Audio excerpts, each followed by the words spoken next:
Brooke and Jubal's second date update. Taking a date to the carnival.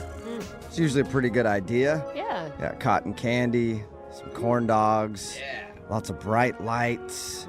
And there's also a 50% chance that if a ride malfunctions while you're on it, you could be on the news. Yeah. Oh, no. Oh, That's yeah, cool, too. Always fun. Yep, and that's where Alex took the girl that he wants to call today for a second date update. Apparently, they went to a carnival. What's up, Alex? How are you? Hey, y'all. How's it going? That sounds like a great idea, Alex. Are you a big fan of carnivals? Who's not? Like, it's playing some games, riding some rides. Lots of sweaty carnies. Yeah. Those guys are awesome. It's the best part. And just really sweaty people. There's a lot of sweat Yeah, there that is. happens at carnivals. And how'd you meet your date? So, Madeline and I, we met on a dating app. And what'd you like about her? Well, I thought she was super cute. she has these really nice eyes, and messaging with her, she had, like, a really good sense of humor, and she's really into state capitals, which is, like, super random. State capitals.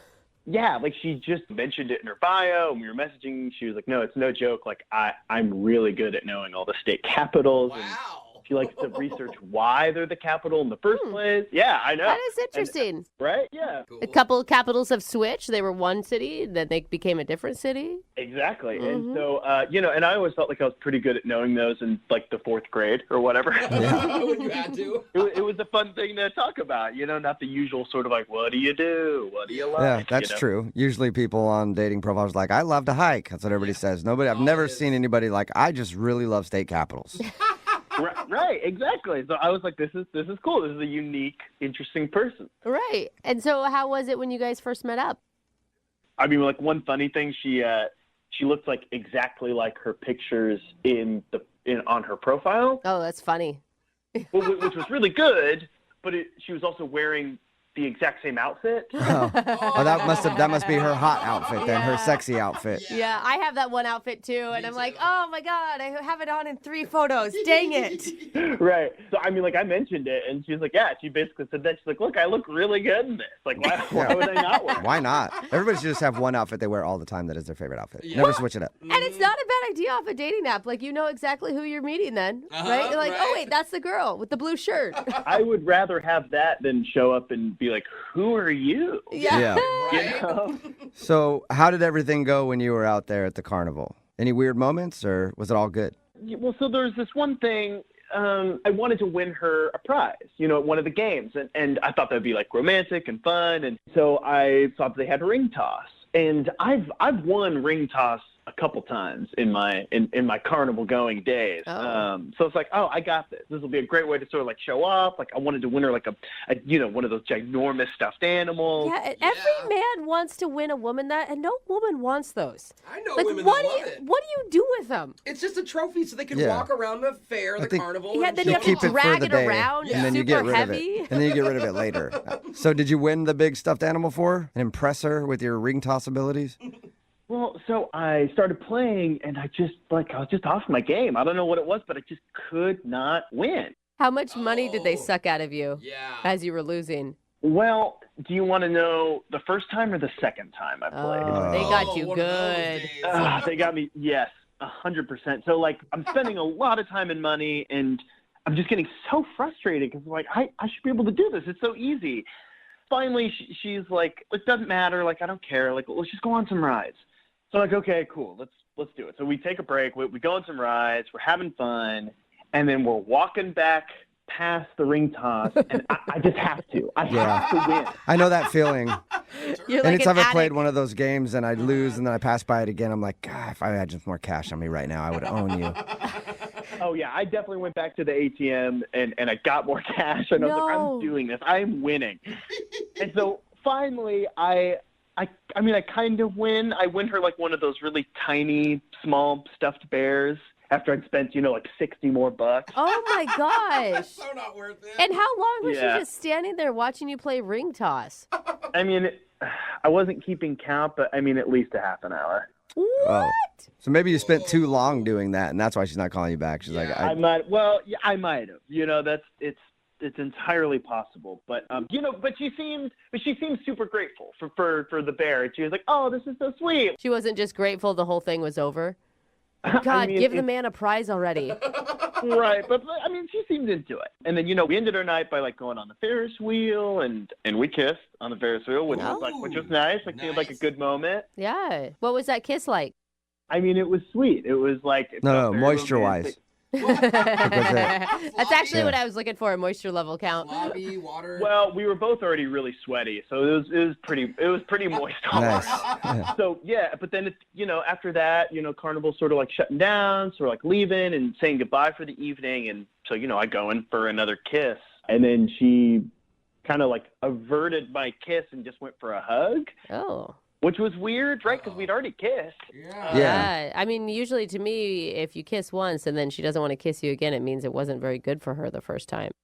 I was like, oh, great. I guess I'm not a good kisser. Or, I mean, I don't know. Now I'm just so in my head about it. Did anything happen in between the Ferris wheel kiss and then you saying goodbye to her that would make you think she wouldn't want to kiss you again? I mean, we played a couple more games and did another ride, but like nothing out of the ordinary.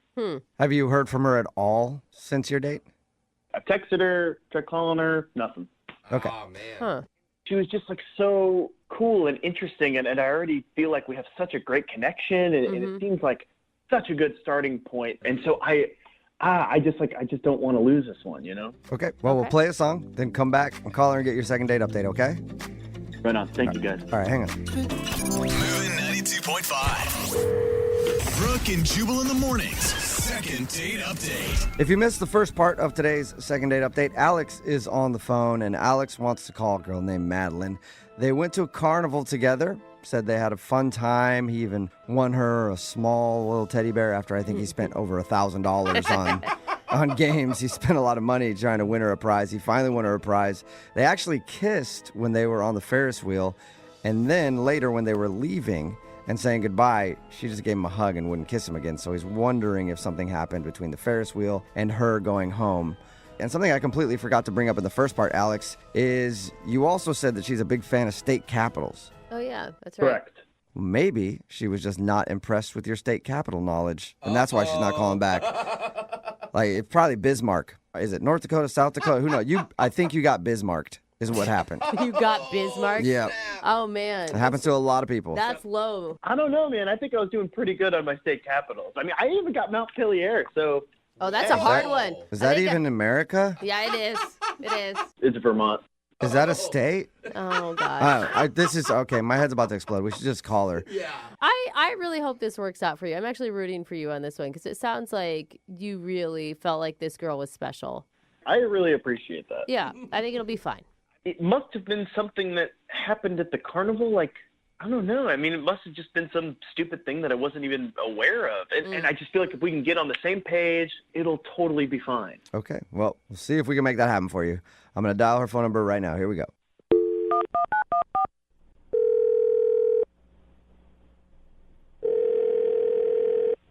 Hello?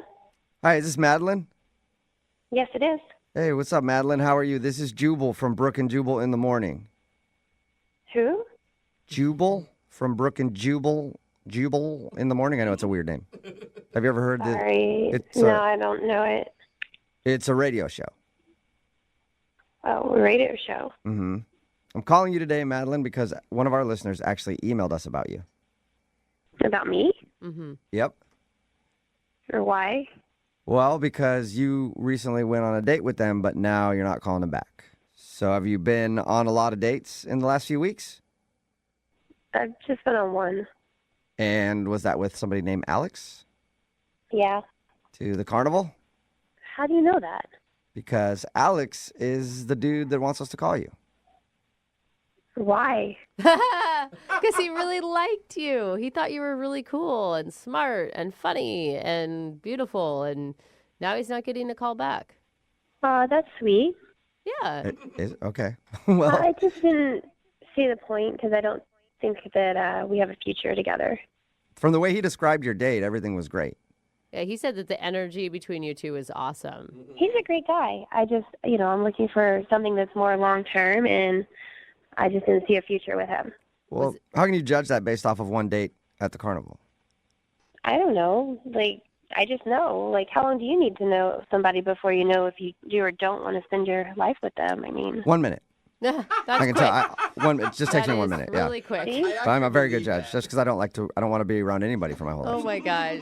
Was it the kiss? Because he said you guys kissed on the Ferris wheel. Was it a bad kiss? No, the kiss was fine. It was a little wet, but, it could have been me. Who knows? So what was it? Well, I don't know. It's just kind of personal. I don't know if I should say it. It's personal. You guys probably won't understand. I just don't feel like I should say it.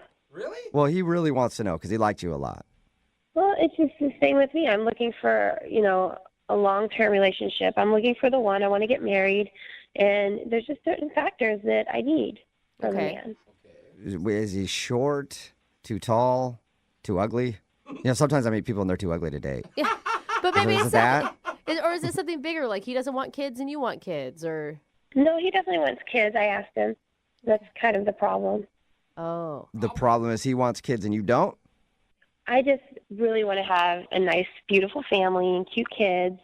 And I think that a lot goes into who you pick as a mate in order to, ensure that your children are going to be beautiful babies.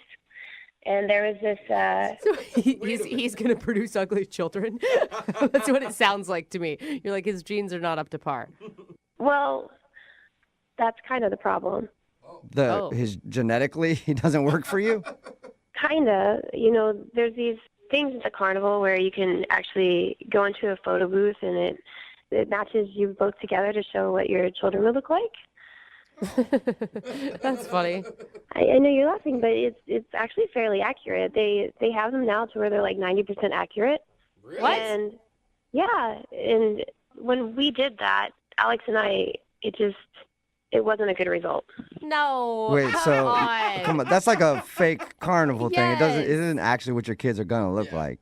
But it's pretty reliable. No, the computer effects are very reliable. Think what you want, no, but it's not. I believe it's very, very accurate. I promise. I have 2 babies with a man, and they turned out nothing like we expected them to look like.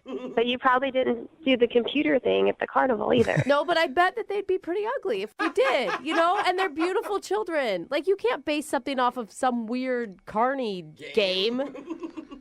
I don't want to take that chance with Alex. Okay, so the reason you don't want to go out with him again is because you took a picture at the Carnival that meshed both your faces together to show what your kids would possibly look like, and you think the baby was ugly. Well, I think we both thought it was pretty ugly. Oh, my God. You can't. Well, why don't we ask him? Hold up. Madeline, because Alex is actually on the other line and wants to talk to you. What? Madeline, are you kidding me? That's your legitimate reason for not wanting to go out with me again. Alex, I had no idea you were on the other line. I'm really sorry for embarrassing you. It's just, that's the truth. And we both agreed. It's not embarrassing for me. This is embarrassing for you. This is your reason? Those things are garbage. It had some of my stubble on the baby. Yeah. You think our baby's going to be born with like 5 o'clock shadow? Well, no, of course not. But it still gives us some insight of possibly having an ugly baby. No. What? I've done research on this, and like I said, these photo booths are very accurate these days. They're like 90% accurate. Come on. 10 years ago, it wasn't the same. But now they're very reliable, and there's a good chance that our baby's going to be ugly, and I just don't want to risk it. That's just putting the horse before the cart. We've only been on 1 date, and we're already talking about whether or not our baby may or may not be ugly. I don't feel like wasting time. Like, why start a relationship with somebody where you already know off the bat that there's a good chance the child's going to be ugly? And I want a long-term relationship. I'm looking for a husband. I want to get married.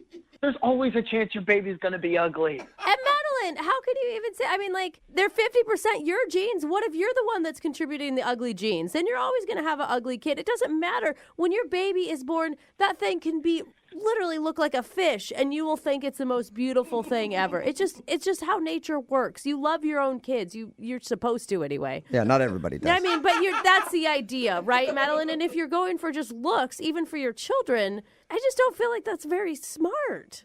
Well, I just think it's very important to give your baby the best future possible.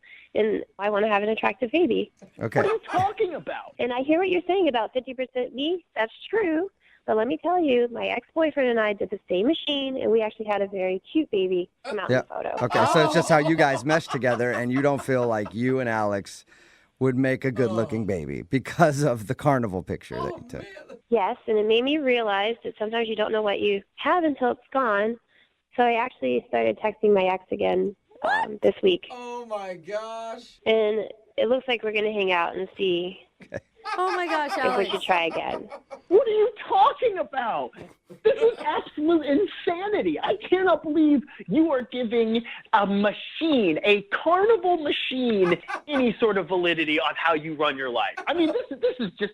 Am I crazy for thinking this is crazy? Maybe, yeah, a little bit, Alex. I think No. you're being a little bit crazy No, about this. Alex, I am totally on your side right now. This is lunacy. You can think it's crazy all you want, but I have certain things that I want in my life. I know what I want.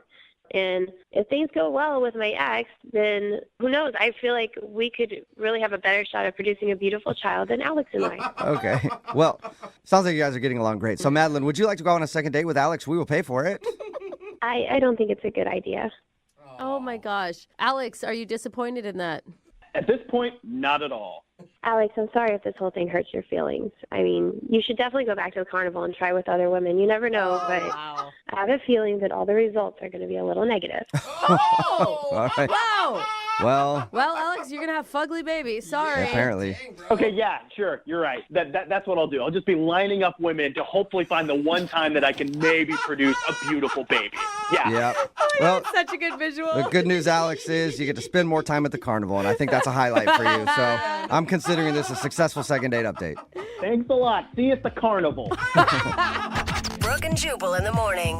Text in at 78592 that says, that girl is dumb. I think I'm actually dumber for listening to the second date update. It's Brooke and Jubal in the morning talking about today's second date update. If you missed it, Alex wanted to call this girl Madeline.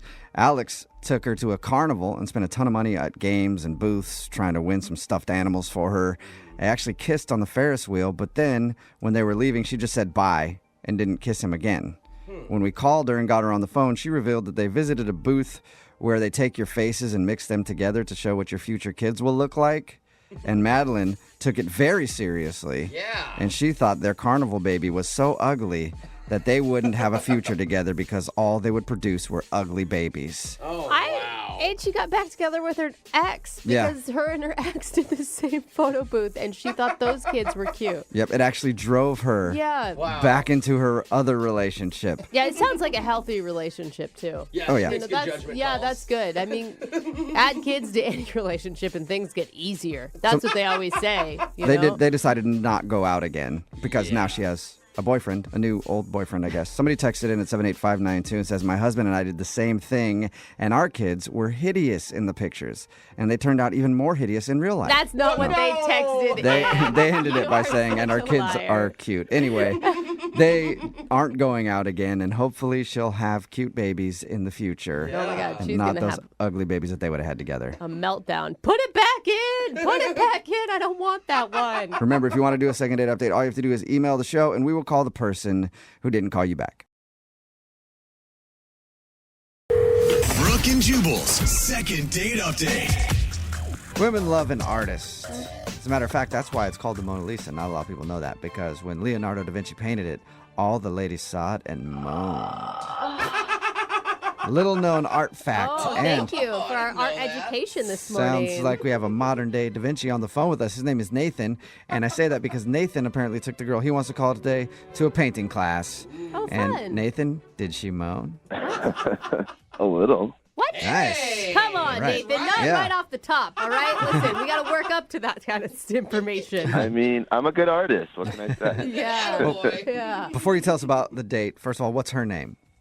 Her name is Madeline. Madeline. All right. And how did you meet Madeline? We met online. Okay. Cool. And what stood out about her? I gotta say, she just kind of had these eyes, these nurturing eyes that kind of resonated with me. And Okay. Good. I'm glad you described the eyes. I thought you were just going to leave it at she had these eyes. And I was like, whoa. Yeah. You don't have very high standards, do you, Nathan? no, it did. It was just really her eyes, and they stuck out to me. Okay. Okay. I mean, is that how you opened with her, like with a compliment about her eyes? I did. I mean, And Good. it worked. Okay. Yeah. So, other than you hitting her up online about her eyes, obviously you guys went out. Otherwise, you wouldn't be on the phone for a second date update. Tell us about your date. Well, I don't know. I thought it was something that we could talk and be interactive, so we did an art class with like wine and yeah. And had you ever done one of those painting classes before? I had once before. Okay. Yeah, not as a date.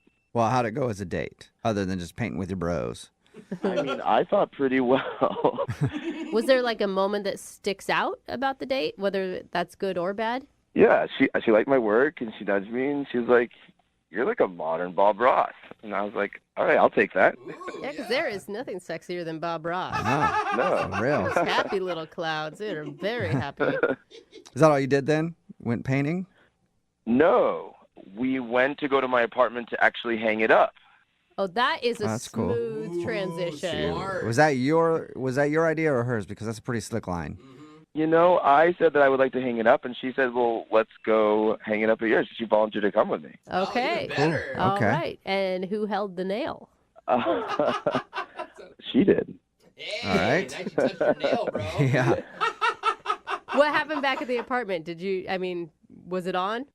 I made her tea, just like very relaxed, chill, and it was all good. We hung up the piece of work, and Was that the only nailing that happened? I know, like, get to the juicy part.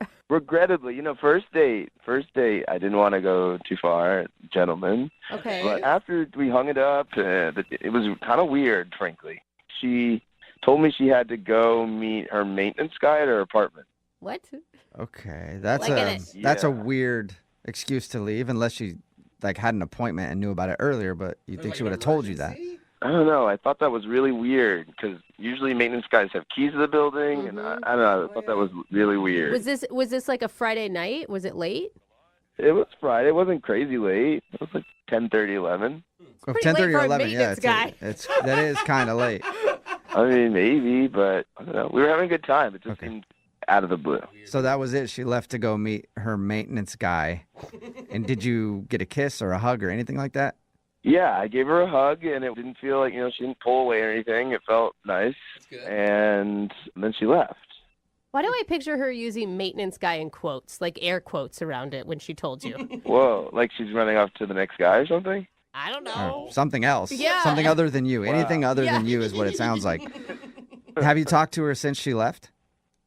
I haven't heard from her at all. No text, call in about 4 days. And you've tried to get a hold of her? I've definitely tried to get a hold of her. So it seems like an excuse then. What do you think could have gone wrong? Well, the only thing is, I like really strong teas, and I do, teas can have effect. And my experience, girls don't love, using the bathroom. So maybe that was just her quick idea to get out and Because of she the could go home and cheese? use the bath. Well, I mean, there are some teas that, do a number on your system. Oh, teas. And it- I couldn't tell if you were Yeah. saying teas or cheese. Both can cause Teas, problems. Yeah, exactly. Yeah. So you're thinking maybe you gave her tea and it had a laxative effect and she's embarrassed now? Yes. Okay. All right, well, All right. we'll play a song and then come back and call her and see if that is the reason she's not calling you back, all right? All right, that'd be awesome. Okay, hang on. We'll get your second date update right after this. Moving 92.5. Brooke and Jubal in the mornings. Second date update. Right in the middle of a second date update, and if you're just joining us, Nathan is on the phone, and he wants to call a girl named Madeline. They went out to an art class together and actually went back to his place to hang up the art, and that ends up being all that happened. They literally hung up the art. She had some tea, and then she made probably one of the lamest excuses to get out of a date that we've heard in second date update history. So congratulations, Nathan. You have now made the record books and getting blown off in the worst way possible. Wow. Yeah, I don't know if that's a good thing. Yeah, maybe not. That's an honor. She told Nathan she had to leave at like 10 or 11 o'clock on a Friday night because she had to let a maintenance guy into the building. Even she in her head was like, really? A maintenance guy? That's all I Yeah. could think of? And now Nathan is not getting a call back. All right, Nathan, we're going to try to get her on the phone. Are you ready? I am ready. All right. Be prepared, Nathan, because I have a feeling you did something really wrong that you're very clueless about. All right, well, let's find out. Okay, all right, here we go. I'm going to dial her phone number right now.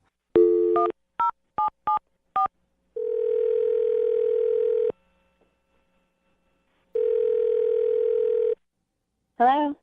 Hi, is this Madeline? Yes? Hey, Madeline, how are you? This is Jubal from the radio show Brooke and Jubal in the Morning. Okay. Okay. How you doing? I'm okay. What's this about? Oh, that's a good question. Mm-hmm. Yeah. I'm calling you today because we got an email into our show about you. What? Why? Another good question. You're full of good questions, Madeline. Because we do a segment on our show. It's called the Second Date Update. That's where if you go out on a date with somebody and then end up not calling them back after, they can email us to get you on the phone and ask what happened. And we got an email about you from a dude named Nathan. What? Nathan? Yes. Do you remember going out with a guy named Nathan? Oh. Yeah. Mm-hmm. Okay. Well, Nathan emailed us because he said he had a really fun time with you. And he thinks that your excuse to leave late on a Friday night that the maintenance guy needed to be let into your building was just a really horrible excuse to get out of the date. And we all agree with him, by the way. Yeah. That sounds like the biggest excuse ever. I don't remember what excuse I used. I already blocked him. I don't understand why you're calling me. You've even blocked him? What? Yeah. Why? He said that you guys went back to his apartment. Was there something creepy in there? It just freaked me out. It was just really weird. Can you tell us what was weird? I just got this really bad vibe when I walked in. The place was just super clean. Like, it was just weird. I got a really bad vibe and creepy feeling. Was there like something specific? Because super clean and he sounds like a nice guy who didn't want to push you to do anything you weren't ready for on a first date. After an art class. Yeah. I just got this eerie feeling when I walked in. It was like serial killer clean, like sterile clean, like everything wiped out, not a speck of dust. It was just so strange. No guy's apartment's that clean. It's just, So you're saying his place was too clean and it creeped you out? yeah. That's it? He had a clean place and that's why... No, you got to understand, though, it wasn't just clean. Like, it was like a team of people came and wiped this place clean of fingerprints. Whoa. It was just weird. And you know, when you just get that feeling inside, it's like something bad happened here. What? I need to go. It made you think what? Do you think he's a serial killer or something?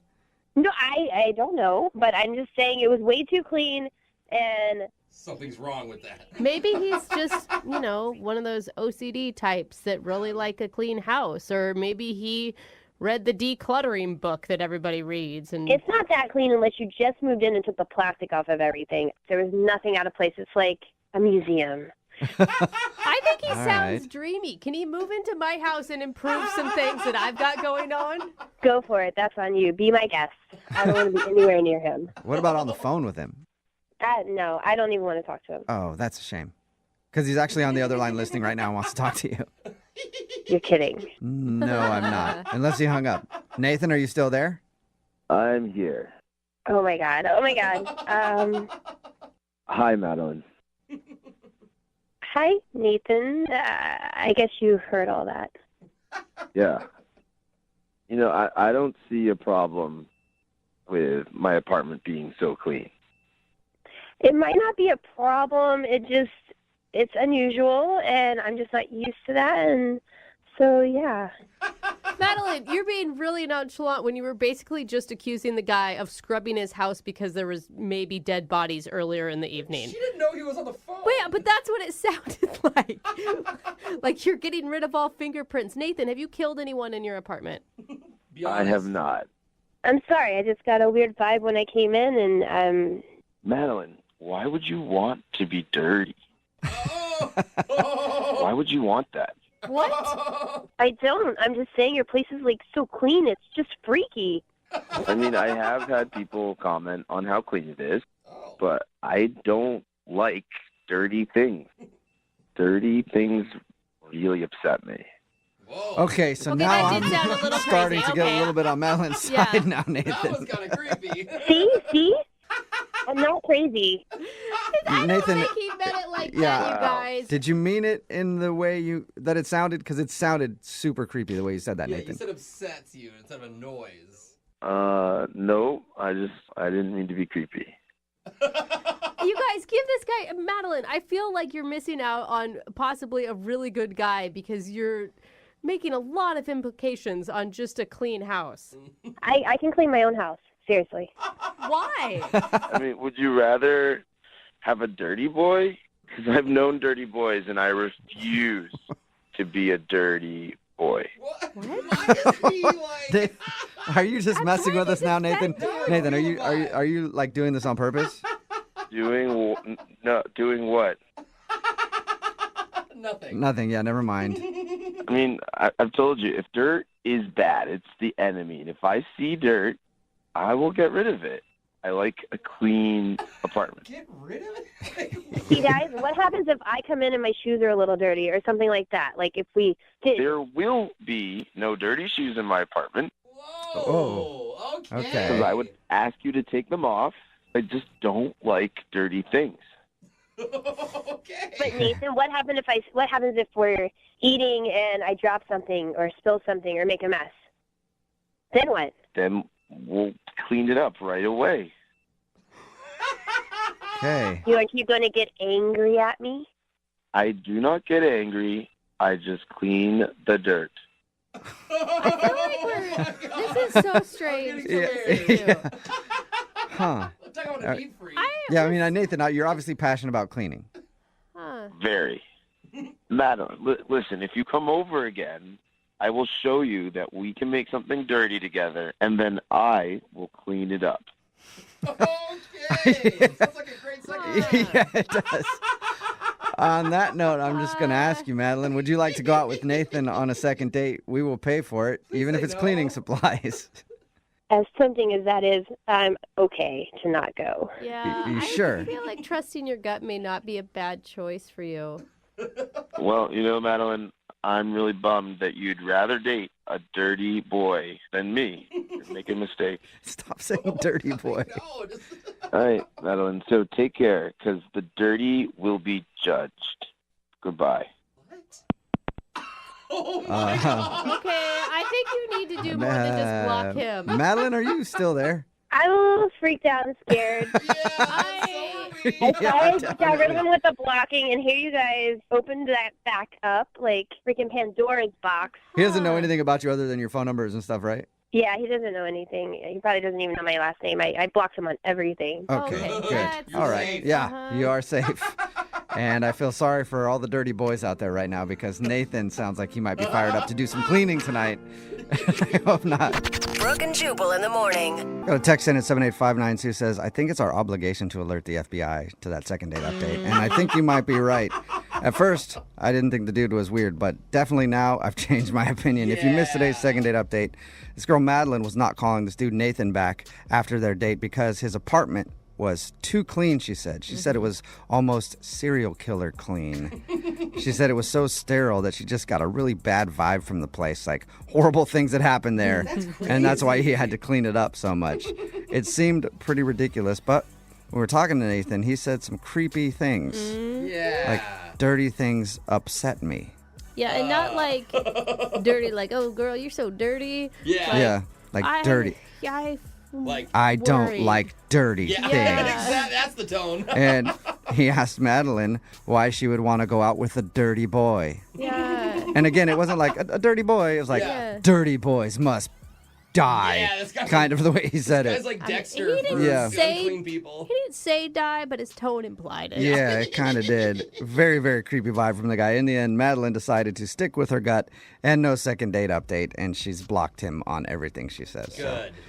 But hopefully he's not out there cleaning right now, Yeah. if you know what I mean. Remember, you want to do a second date update, all you have to do is email the show, and we will call the person who didn't call you back. Brooke and Jubal's second date update. A listener named Jack is on the phone to do a second date update right now, and apparently he thought his date went awesome until he got on the phone with our producers, Oh. and now he thinks he had a bad date. Wait, Yeah. just now you realize Yeah, it? I don't know. We'll ask him about that in just a second. But first, Jack, how are you? I'm doing all right. How you guys? Not Yeah. too bad. I'll ask you in a second why our producers scared you about your date. But first of all, tell us about the date. What's her name? Her name's Carolyn. Carolyn, all right? And how'd you meet Carolyn? Well, we were actually set up on a blind date by a work colleague. Ooh, risky on a lot Yeah. of fronts there. Yeah. Was it truly blind? You never saw her before or even a picture online? Well, I did. I mean, I'm just as weary as you. I'm not into the blind date thing. He mentioned it because Look, I'm just like looking to meet a woman who's chill and low maintenance. So when he said she was pretty, I didn't believe him at all, and so I made him show me the photo. Like, there are no pretty women who are chill and low maintenance. Doesn't it? It's not the movies, bro. Yeah, I mean, immediately I'm skeptical. You know, it's like the unicorn. So Yeah. he shows me a picture, and I'm, like I said, I'm shocked. And, you know, she's blonde, she's cute. So, you know, obviously immediately I changed my mind. So I'm like, yeah, why don't I try to meet this girl? Okay. Okay. So now you're into the unicorn. Yeah. So he sets it up. You know, we do the whole thing. We start texting, and so we decide we're going to meet up at a bar. Uh-huh. And I noticed clearly she looks just like her picture, and I'm stoked at this point. So Because she's also a punctual unicorn, which makes her an even better one. yeah, exactly. She didn't take 2 hours to get ready, or she's not late. It was just Checking all the boxes. Okay. So how was the date? Was it, I mean, my producer said that you were super confident about it until they asked you if you think anything went wrong. So how was it at first? And then tell us why you think things might have gone wrong now. Yeah, well, okay, it was, like, admittedly, it was off to a slow start. You know, like, I haven't been on a lot of dates. I've just been consumed at work, and it's just, like, hard to relax and have fun. But after a drink or two drinks, it starts to lighten up a little bit, and things started to go pretty smoothly. And it turned out we had, like, a lot in common. Like, we're both hikers, love the outdoors. Okay. And, like, we had this weird thing where we strangely love Colin Firth movies. You know, the actor, like... I Which couldn't even Colin name is that? a movie that Colin's in. I have to Google him. I don't remember. He's the his one I with get the him dark confused with Colin eyebrows. Farrell. Oh. I mean, Bridget Jones' Diary, Love Actually, The King's Men. I mean, guys, really, you don't like Colin Firth. I mean, Okay, yeah. Yeah, All right, now I know yeah. which Colin you're talking about. So Totally. you guys both like him a lot. yeah, he's just a good actor. So he's a good Colin. Yeah, I like that Colin. It's a good Colin. He's like in my top 3 Collins. Oh, that's awesome. Right above Colin Hanks. What? Yeah. So Tom anyway, Hanks' son. all right. Well, this isn't about all the famous Collins in Hollywood. This is about you and your date with Carolyn. Well, yeah, so we're both digging on Colin, and we're laughing, and it's just a weird fact, you know, like, why do we both like this guy? But anyway, so up until that point, like, I couldn't figure out what was going on. Then I talked to your producer, and there's this one thing I can't shake now that I'm like, oh my God, did this screw everything up? What was it? So a couple times throughout the night, she mentioned, you know, where we're sitting, she's like, oh, it's kind of cold in here. Or like, oh man, I'm cold. And I was like, yeah, it is kind of cold in here. Yeah. But meanwhile, I had this like big jacket, and I never offered to like, Oh. you know, hey, do you like my jacket? You know, and I'm just sat there like totally aloof. Yeah, you're like, oh yeah, that sucks. You're like, I'm Sucks not for cold you. at all. Yeah, I got I'm this huge warm. jacket. I could put it on at any time and be warm. You should have brought a jacket, dummy. Yeah. And I just didn't even think about Oh, it, you know, man. but Yeah. But I mean, is that a reason not to call somebody back if you're having a good time? I mean, like, she did keep hinting it to me like a couple times, and I just didn't pick it up. Like, Yeah. so maybe, I don't know, does she think I'm stupid or just inconsiderate or what? Both? Yeah. I do feel, though, as a woman, if you hint a couple times and it's obviously the dude is not picking up, then it's your responsibility to say, hey, can I borrow your jacket? I'm cold. Yeah, I don't know. Like, maybe it's on her, maybe it is on me, you know, but otherwise the date in general it went really well. I mean, How did it end? so in the middle of the date, she said that eventually she's going to meet up with some friends after this, and it seems legit, like she actually had these plans. So I walked her to the parking lot, and we actually had a kiss. Oh, you did? Yeah. With each other? Well, Yeah. yeah. Yeah. On each other, I know. Whoa, okay. I didn't know if maybe you guys both saw other people and It's started the kissing valet them. or- Yeah. Good question, That's Jubal. good. Yeah. Real good I thought that was a question. hard-hitting question. Solid. Yeah. So you guys... We shared a kiss. Okay, There you go. sweet. So you guys kissed each other, and now she's not calling you back. Did you try to make plans for another date at the end of it? I sent her a text later that night, and I Yeah. just said, never expected the night to go so well. Great meeting you, and love to see you again. That's a great text. That's a perfect, well and said. you've got nothing back. Nothing. Wow. Have you talked to your buddy who set you guys up on the blind date to begin with? Not really. You know, it's just now because it's a work colleague and it's his friend. It's kind of like, you know, like he said, it's complicated. Well, he set himself up for that drama by trying to play Cupid. So Yeah. I mean, I don't know. But what was it? I mean, is it just like, was I not attractive enough? But when we kissed, so like, I don't know. She seemed like a quality person. I'd like to see her again. Okay, well, we'll play a song and then come back and call her and get your second date update, okay?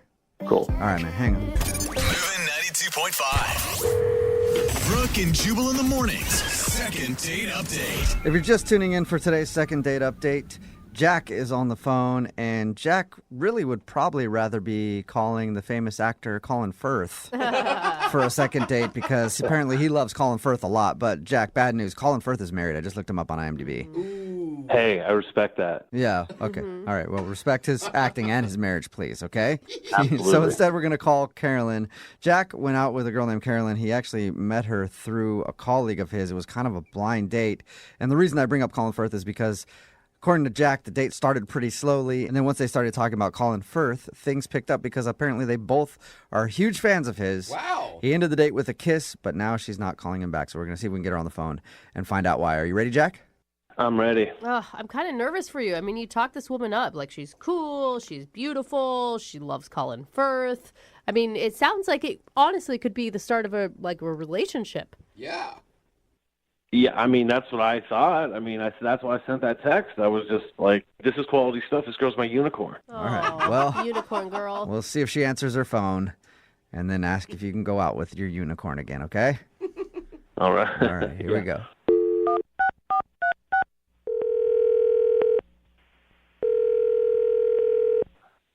Hello? Hi, is this Carolyn? Yes? Hey, Carolyn, how are you? This is Jubal from Brooke and Jubal in the morning. Okay. Why?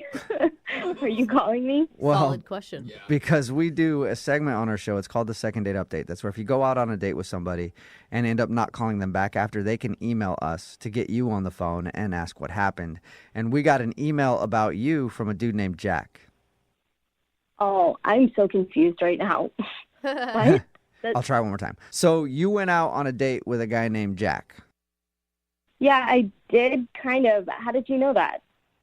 because Jack emailed us. Jack emailed you Yeah. about our date? Well, he emailed us because he said he had a really good time with you, but now you're not calling him back or answering his text messages, and he's confused. Is a good time? He said we had a good time? Yeah. Is this a joke? Am I being pranked right now? Wait, are you No. arguing with the fact that about the good time? Like, the good time is what's freaking you out? I don't even know Jack. Like, we didn't even go on a date. But What? You just said you did. Kind of. We were supposed to go on a date. Like, our work friend, like, set it up with us, but he came into the bar and he sat at a different table with another girl. Wait, What? what? Yeah. No way. Wait, you were at the bar to meet Jack. Jack walks in and goes and sits with a different woman. That's what I mean. Like, I kind of went on a date with him, but it didn't actually happen because he sat at a different table. Oh my. So wait, Did you ever talk to him? No, we were texting a little bit to set up the date, but I've never talked to him in the face. So wait, you watched him walk in, sit at a different table, and then you didn't approach him? Yeah, I was just sitting there, and then he came in, walked right past me, and was talking to some other girl the whole time. So I wasn't sure if I made a mistake or he made a mistake, but I realized the whole thing was a mistake when I got a text from him later where he was telling me that he had a great time and he'd like to hang out again. Wait, though. Awkward. So he accidentally went out on a date with another woman that was at the bar who he thought was Carolyn. I mean, that's what it looked like. I don't know. How does that even happen? I mean, I have no idea. All I know is that he walked in, he sat down at another table, was chatting with this girl who looks nothing like me, and then they shared a kiss outside the bar when they were done. Wait. You stayed and watched their whole date? Yeah, I was already having my drink, so I was just going to finish it. And then I was, like, watching them because they looked like they're having a really good time, and I was trying to, like, address the whole situation with myself. I was just really confused, and it was kind of funny at the end. I would have ordered food and just sit next to him and hear the conversation. Yeah, I was just, like, really slowly sipping my drink because I didn't know what was happening. Well, and in an entire evening, why did you never go up and tell him that you were Carolyn? I mean, he looked like he was having a good time with that girl. And, if somebody makes a stupid mistake like that, like, I really don't want to, like, talk to them or go on a date with them. So it was almost like a blessing in disguise because, like, how do you make a mistake like that? Like, did he never ask her if her name was Carolyn? Like, I don't understand. Right. Well, I and wonder if does her the name woman was not- Carolyn. Like, what are the chances of her name being Carolyn? No way. Does she look kind of like you at all? We had the same color hair, blonde, but, I honestly think I'm a little bit prettier than her. And I don't I know that sounds bad, but like I am. And how does she sit through a whole date being called Carolyn? Yeah, we needed to talk to Jack to figure it out. Yeah. Good luck figuring it out. I don't know him, and I know that he didn't go out with me, so that's going to be a hard one to crack. Well, you want to hang on and figure out what happened because he's actually on the other line listening and wants to talk to you. Oh, Or the other my person. God. Are you serious? Yeah. Jack, are you there still? Yeah. Explain. Yeah. What? I don't know if he You're gets you're it. joking, right? Like, Carolyn, you're messing with me. No, I'm not, Jack. Nice to meet you, by the way. What in the world? Who did I go out? I don't know. You kissed I her. don't- I'm sure you said her name at some point. Did you tell her your name? I don't think I ever. I just slipped in and just said hi. Really nice to meet you finally, and then we just started talking. I thought I was on a date with you. I'm just like really concerned about that girl now. So wait, how long was your date with non-Carolyn? Well, not that long because she said she had to go meet friends. I mean, like, an hour. An hour. So you sat for an hour with someone who you thought was Carolyn. Did you ever talk about your buddy who set you up? No, I mean, I even slipped it in there real quick just to make conversation, and she just looked at me kind of funny, so I just moved on. Oh, well. That is so crazy. Yeah, I mean, you must have seen a picture of me before. The only picture I saw was he showed me a group photo. So, like, it wasn't, like, super close, so there's, like, a bunch of people in the photo. I just knew you were about, like, 5'6", and had blonde hair. God. And the girl I sat down with, she was about 5'6", had blonde hair, very nice, and I had a nice time with her. I mean, you seem like you're describing a lot of girls who look the same way. I mean, well, why didn't you say anything if you knew I was walked into the wrong... Honestly, it was probably one of the funniest things I've ever seen in my life, and I was kind of just enjoying it from afar. And I thought, maybe you would have figured it out since you were talking and laughing and having a great time, that you would realize, oh, this is not the person. But, I mean, at that point, I was just watching a TV show because you looked really dumb. What? Carolyn, are you mad at him? No, I mean, I don't know him. Like, I don't care. You don't know him well enough to be mad at him. Yeah, I don't know who Jack is. Like, we texted a few times just to find a bar to go to. Listen, Caroline, like, I'm seriously, like, I feel dumb, but I am so sorry this happened. Like, that was definitely not my intention in any way. You catfished yourself. He did. He did. But it worked out because the girl and you really clicked. No, he truly catfished himself. He can't get a hold of the real person now. Jack, so you didn't know this woman that you were talking to, and you made out at the end of your date, and she didn't, go, here's my number? No, she just said she had to meet up with other friends, and we kissed, and I didn't say anything. And So she just thought she was just some random dude came out and started hitting on her. She's like, I'll probably make out with him and then go hang out with my friends, I guess. Either that or Yeah. she thought she was meeting a date. I mean, you could easily go to meet somebody from Tinder and then somebody shows up and it's not the same person. You just figure you'll hit them back up on Tinder. That's true, too. Huh. Wow. How are we mystery. going to find her? That's what I'm most... Hopefully she's listening right now. Wait, do you want to go out with the real Carolyn or are you more interested in fake Carolyn? I mean, I feel like I kind of owe real Carolyn an honest date. I mean, Real Carolyn. do you like Colin Firth movies, Carolyn? That's important. You can figure that out, Carolyn. If you go out with Jack on an actual date, we'll pay for it. Would you like to go out with Jack on a first date, and really hang out with him? We'll pay for your date. Honestly, I don't know if I want to go out with him. Oh. Really? I think I would rather help him find fake Carolyn. Yes, find her. He called her his unicorn. Yeah, you did. I mean, That's really sweet to say. I bet you'd love that. Well, do you want to get together and hang out and help him find that girl somehow? Be a wingman. I mean, I didn't really see her other than the fact we have the same color hair and she's not that pretty as me. Oh. But all right. We don't need to insult her. Dude, you guys need to go back to the bar and question the wait staff. I mean, she was there before you. Maybe she used a credit card. Maybe there's a name. There's a paper trail. There's something. Oh, jeez. This sounded like a lot of work. Oh, God, So he Jack. doesn't want to find his unicorn that bad. What? Okay. What do you want here, Jack? Do you want to try to find the other girl, or do you want to see if Carolyn will actually go out with you?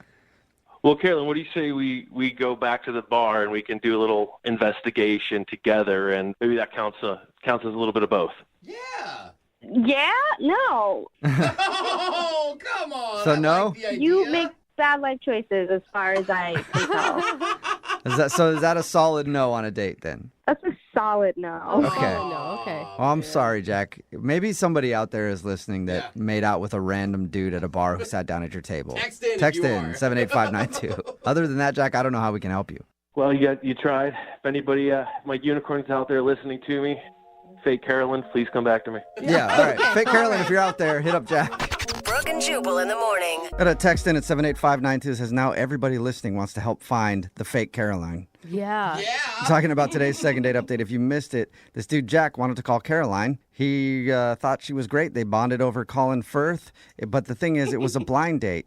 And he didn't go on a date with the right person because we called Caroline, the one that he was supposed to meet up with. She said that she was at the bar waiting for him, and he walked right past her and sat down with another woman. And he had no idea. I guess they kind of looked similar. And she ended up silently watching him from a few chairs away on his date with somebody that he didn't even know that he thought was Caroline. And she said that it seemed like they were having a great date. Wow. Yeah. How do we find fake Caroline? I know. I Now, don't know. even the real Caroline didn't want to go out with him again because she's like, that's weird that you went on a blind date with me and then didn't even know who I was and sat with somebody else and had a date with them. Well, But she said she will help him find the real Caroline. Okay, well, Good. the hunt is on. Yeah, if it is. You went on a blind date with someone that you didn't mean to, Yeah. Text give us a call. Absolutely. We'll hook you up with Jack. Remember, if you want a second date update, all you have to do is email the show and we will call the person. Brooke and Jubal in the mornings. Second date update. Everybody has their celebrity look-alike, right? You see it on Instagram all the time, people posting like, this is who I look like. I had a longtime girlfriend that said she looked like Giselle. No, she didn't. Yeah. Definitely not. I like how people pick their own. That's always good. Nice try. Anyway, the guy on the phone today says he usually does pretty good in the dating department because he looks like Joe Manganiello. You know who that is? Oh my God, yeah, I know He's who in- that is. Take your shirt off now, I please. remember the name. but He's been in the Magic Mike movies. Oh, He's- yeah. He was engaged, or I don't know if they ended up getting married to Sofia Vergara. Yeah, they're married. Yeah. He's married to Sofia Vergara. So anyway, this guy says that he looks like him. I don't know Stud. if that does anything for anybody, but here Yeah, you go. it Hey, did. what's up, Kevin? How are you? Good, good. Good. So do you actually look like Joe Manganiello, or you just think you do, and all your friends laugh at you behind your back? I mean, they might laugh behind my back, but a lot of women tell me that I do look like him. So Okay, and if they do laugh behind my back, well, I'm the one bringing home the babes. the babe. All right. So you're bringing home the babes, except for one who you want to call today for a second date update. What's her name? Her name is April. April. And did she say anything about your doppelganger? Well, she didn't have to. It's on my dating profile. Oh, God. So do you have did pictures not. of him and of you on your profile, or just you, and you say you look like him? Well, I have the pictures of him just so, so people All right. know I'm not full of it. Okay. Well, I mean, it Oh my obviously gosh. impressed her because you guys went out, right? Yeah. I Okay. can't believe that works on a dating profile. Well, you put up a number of pictures, so, I put some pictures of him so they can see I'm not, So a lot of times people don't recognize just the name, but once they see this picture, they know who, And then they're like, oh, that is, okay, he does look like the guy from Magic Mike, so I'll go out with him because I really liked that movie. Like, Yeah. Maybe. I'm not going to complain if that's the case. yeah, whatever works for you, man. So what did you guys do when you went out? We actually we had a comedy club. We had a good time. Nice. That's a good. Did you drink heavily, or did you guys keep it pretty mellow? I had a few drinks, a couple of shots, and a beer or two, and she had her wine. A typical comedy Okay. club. Yeah, so overall, how do you think it went? I thought everything went great. What I normally do is I take women to comedy clubs because the beauty of it is that the comics do all the job for you. They get them in a good mood. They get them laughing, and that's it. And then after that, most of the times, they're ready to put out. So, All right, so, and you don't have to do much work for it. all right, so you take them to comedy clubs so they laugh and they're in a good mood, and most likely they will hook up with you after. Well, yeah, because then the date went great and you did minimal effort. And so because they laugh, they're like, I'm with this guy. He must be funny because I've been laughing the whole time, and you don't have to actually tell a joke. Exactly. I mean, Wow. I created that whole date, that whole time. Whether it was me who made her laugh or not, it doesn't matter. It was the fact that they have a good time while being with me. You know, I'm not gonna lie. You sound kind of slimy, man. Like your whole goal of the date is to hook up at the end, and you have like a routine for all the women that you go out with. But how is that slimy? Don't you go out on dates to try to hook up with somebody or meet somebody that you're going to eventually hook up with? Yeah, but I go out on dates to get to know people, not for the end being of just getting naked with them that evening. But we do get to know each other. That's part of it. It just depends how well you get to know each Well, other. as long as you're honest and you're finding women who are also with the same goal. That's the whole goal of dating, to eventually meet somebody you're going to be checking up with for Yeah. a while. True, man. But it doesn't look like it worked out in this instance, right? Or did it? No, it didn't really work out. At the end, all I got was a hug and a kiss. I mean, the only thing I can think of is perhaps I was being too smooth, and she's, she's used to dating idiots. I mean, she said so herself. Okay. But you were too smooth is your analysis of the date. Well, yeah, I mean, it could be that, or it could be that she's just not used to going out with somebody like me. I mean, like I said, I look like Joe Manganiello, and I do get a lot of attention. I mean, we're out, people are doing double takes, especially a lot of women.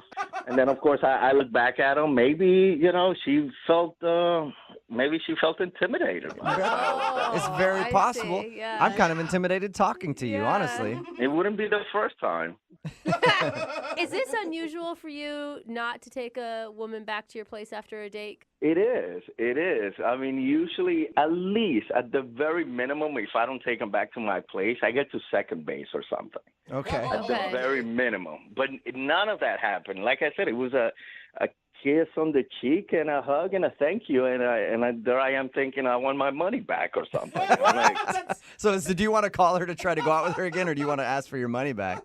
no, I mean, I actually liked her, so I was, I've been texting her and calling her, but she's not returning my calls or texts. Is it only because she denied you that you want to call her? I mean, I'm not gonna lie, it was definitely part of it, but I would love to go out with her again. After we had a great time, maybe we can do something else. I don't know, take her to the circus or something. The circus? The circus. Another good mood date setter? You enjoy taking people out to shows. Yeah. Well, we'll play a song, come back, call her, and get your second date update, okay? All right. All right, hang on. Moving 92.5. Brooke and Jubal in the mornings. Second date update. We're right in the middle of a second date update, and if you're just joining us, Kevin is on the phone. He wants to call a girl named April. They went out to a comedy club on their first date, and Kevin says that he likes to take girls to comedy clubs for dates because the comics do all the work for him, make her laugh, get her all in a good mood, and it usually seals the deal after. Smart, man. Yeah. Have you ever thought, you said you were probably too smooth on the date, and that could be one of the factors that turned her away. Have you ever thought that maybe you should drop all of that and just be yourself? I don't understand the question. I mean, I am being myself. I'm just the way I am. I'm very smooth. You can't help I'm it. sorry, I don't mean to be a hater. My bad. Hey, Casanova is in your genes, man. What are you going to do, right? Exactly. I really don't think I'm doing something that is not normal. It's just the way I am. I mean, I have a great personality. What can I tell you? It's so good that you have to go to comedy shows so that people can make your date laugh. Right, because it's the smart way to do things. All right. It's easier. I'm going to dial. Smooth, not funny. Yeah. I'm going to dial her phone number right now, man. Here we go. All right, great.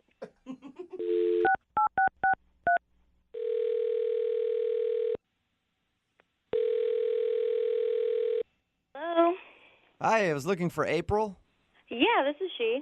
Hey, April, how are you? This is Jubal from Brooke and Jubal in the morning. I'm okay. How are you? I'm not too bad. Thanks for asking. Are you familiar with the radio show? No. Oh, you're just this friendly to people normally? I guess I'm just this friendly. Where are you calling from again? Brooke and Jubal in the morning. I host a radio show. Okay. And we're calling you today because one of our listeners sent us an email about you. Okay. His name is Kevin.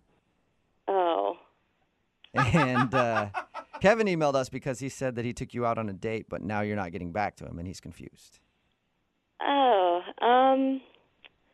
okay. We do a segment on our show called the Second Date Update, and that's what it is. Kevin wanted us to call you and find out why you're not responding to his phone calls or text messages. Okay. Yeah, he's very confused how you could turn down someone who looks exactly like Joe Manganiello. How do you know that? Because we talked to him, and he told us that a lot of people say he looks like Joe Manganiello, right? That's how you say it? Yeah. You got it. You nailed it. I guess he kind of does. I actually figured that's why you went out with him. Like, he says he even puts it on his dating profile, which seemed like overkill to me, but... Yeah, he was super cute. I just, I don't know. Well, do you mind telling us why you're not calling him back? I mean, from his story, everything sounded cool. Like, I don't know. It was just kind of embarrassing for me. Really? He didn't describe anything that would have been embarrassing. Like, Well, the comedy show was kind of interesting. was it not funny or something? No, the performers were funny. That was fine.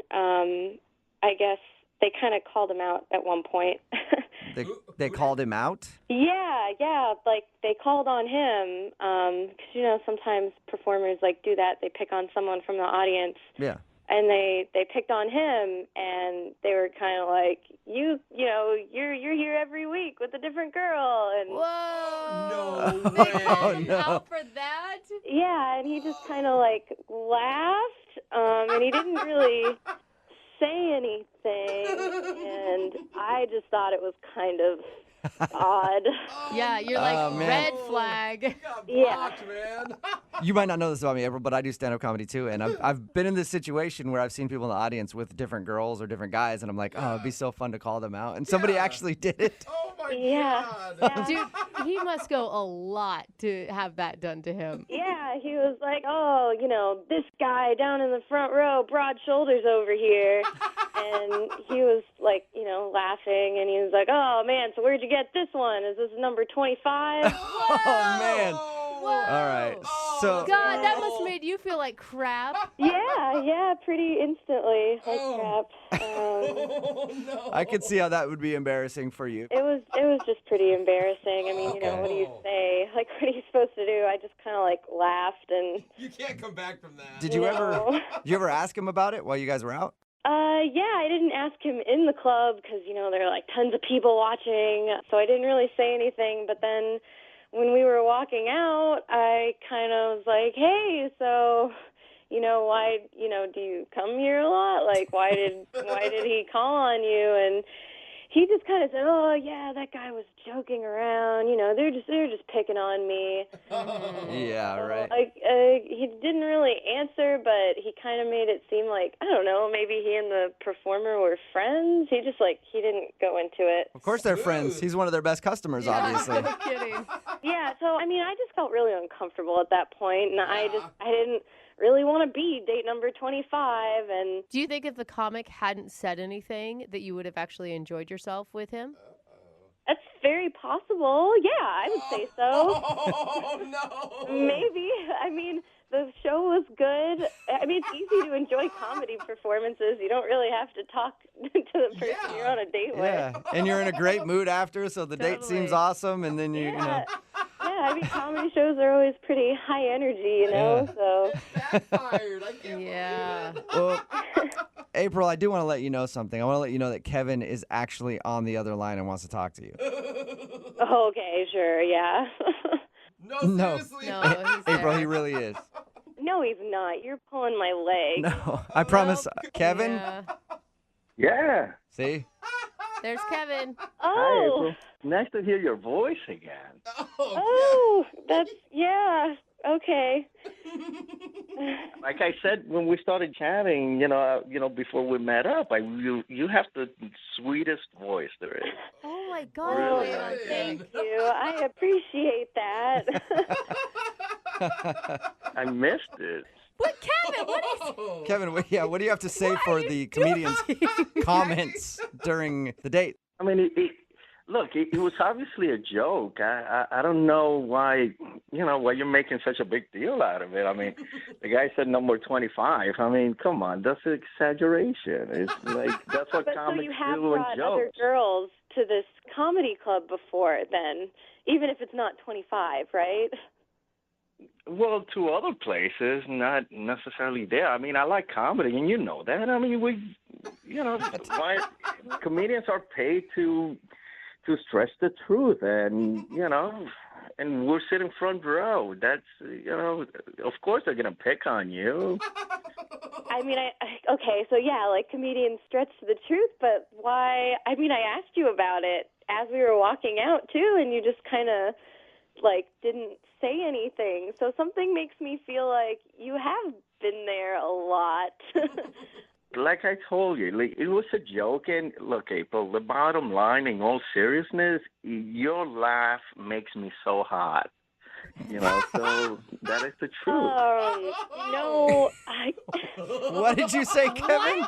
I'm saying this seriously, and I mean it, April. Your laugh makes me so hot. Oh my God, she's trying so hard not to laugh right now. Oh no. I mean, yeah, it's the truth. You have a great smile, and it turns me on. And then, of course, you're beautiful, and you're a hottie. So, and April, you just said yourself, if that comic hadn't gotten in the way, something might have happened between us. So, take it for the joke that it was. I'm kind of like glad that he did get in the way, though.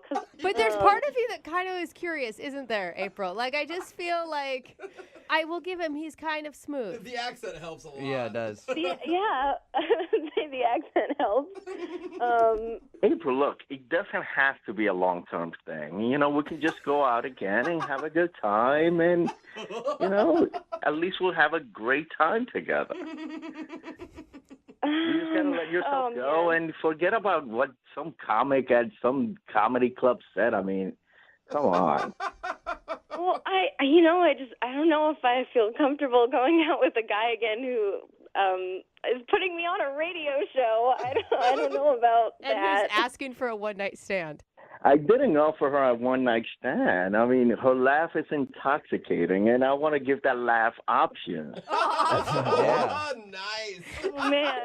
And I had to go through the radio show because I wouldn't stop thinking of you. And what normal guy would do that? Come on, only somebody who really likes you and who really wants to, have something with you will go through all of this. Oh, man. Listen to that laugh. You see, do you guys hear what I'm hearing? Oh, my gosh. I cannot stop thinking about it. Yeah, Kevin, April, you got to stop because your laugh is making me hot, too. I got to be honest. No, don't say that. I'm April, just getting uncomfortable. Would you like to go out with Kevin again on a second date? We will pay for it. Come on. They did say he likes my laugh. Oh, man. Hey, correction. I didn't say I like it. I said I love it. Oh, Kevin. Oh, my goodness. Well. April, I think you need to check it out. I think you should go out with him one more time. I mean, all right. Oh, fine. Okay, yes. I'll give it another shot. Oh, my God, Kevin. All right. I can't believe you pulled that off, dude. Hey, what can I say? I told you I'm an exceptional man. Yeah. All I needed was to get back in touch with her, and I'm glad you guys helped me out. And she will feel like an exceptional woman, I'm sure, by the end of the evening. And that's an understatement, my friend. Oh. You hear that, April? I did. You sound like you're actually excited to go out with him again. Well, I feel like I'm going to be laughing a lot more.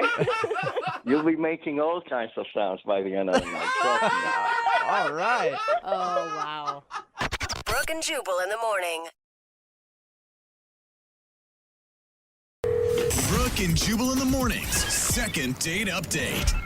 A listener named Lacey is on the phone today for a second date update, and she said that her and the dude she wants to call went to a comedy show for their first date. Oh, Oh, Which is cool. a good idea, but if anybody's been to a comedy show, you know the comics always look for couples who are dating to make fun of. It's too easy. Yeah, normally it's just, it's an easy way to tell some jokes based off the crowd. Other comics try to do it so that they can really embarrass the dude, so hopefully he leaves and then they can try to sleep with the girl. What? I don't know what I sort of don't- situation is that a happened with thing? Lacey, but Lacey is on the phone right now to talk about it. What's up, Lacey? How are you? Hi, I'm okay. How are you guys? Okay, wait. To clarify, we're calling the guy that you went on a date with, not the comedian, right? Because according to Jubal, it could have been the comedian. Yeah, no, it's the guy I went on the date with. Okay. Yeah. What's his name? David. David, all right. And how did you meet David? We met through mutual friends. Oh, that's a good way to meet. Did somebody set you up? Yeah, my girlfriend Susan. That's good. She said he was cute. She said he had a good sense of humor. And I love to laugh. Like, that's my favorite thing. Going to a comedy club and just laughing my off is my favorite thing. Did he have a good sense of humor, or did he just sit there stone-faced the whole time through the whole show? He was having a good time. We were both just laughing. Although, like you said, the comic did single him out. All right. No. And was it uncomfortable, or? He was a good sport about it. That's good. He found out that we were on a date. It was our first date. He's like, dude, she's way too hot for you. But he was a really good sport about it. So everybody's laughing and having a great time during the comedy club. How did that end? So we're at the comedy club. We mainly were just, enjoying the show and laughing. We didn't really get a chance to get to know each other that much. So we decided to go to this bar that I know. And, we had a bite to eat. And that's where we got to really talk. And Yeah, because you can't really talk while there's a live show going on. Yeah. Or you You can, could get and kicked you're out, just you really bet. rude. Yeah.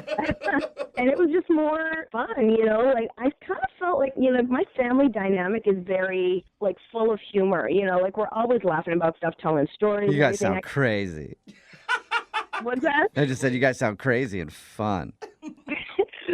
You're hilarious. You should be a comedian yourself. Oh, Yeah. okay. I'll think about it. I will think about I that. don't think he's that Lacey funny. must listen a Right. lot.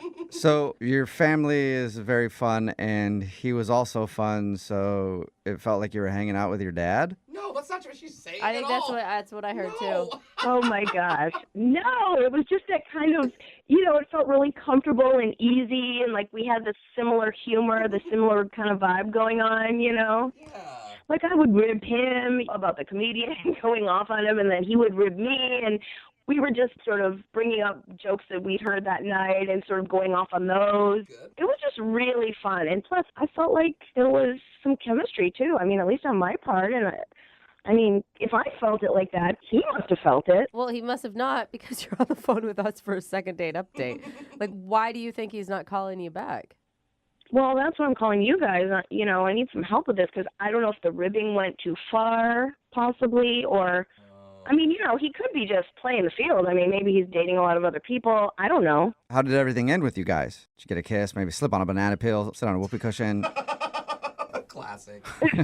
We didn't have a kiss, but we had a really nice hug. Mm-hmm. And I feel like we left off like we were going to be in touch really soon. And so you've called him and nothing, or what's the story there?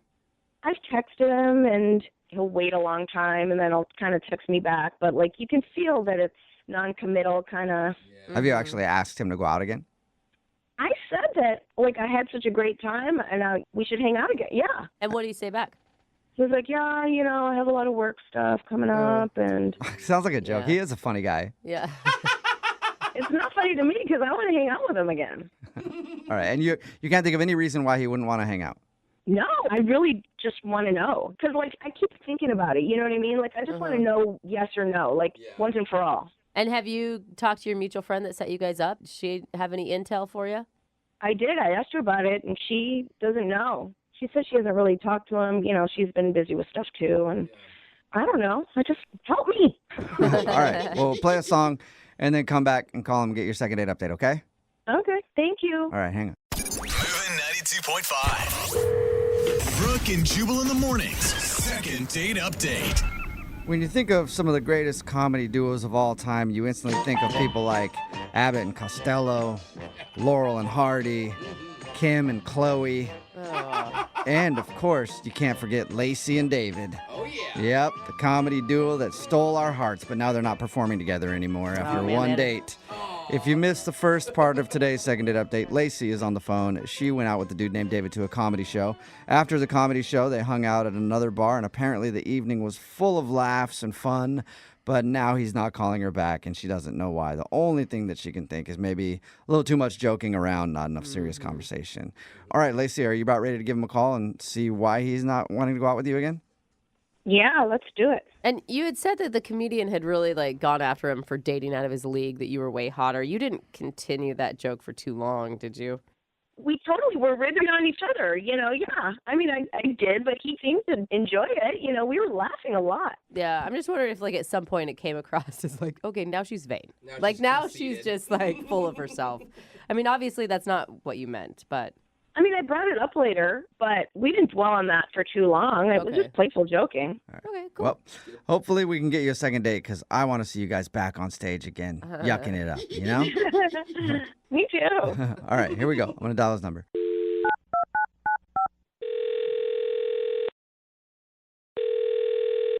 Hello?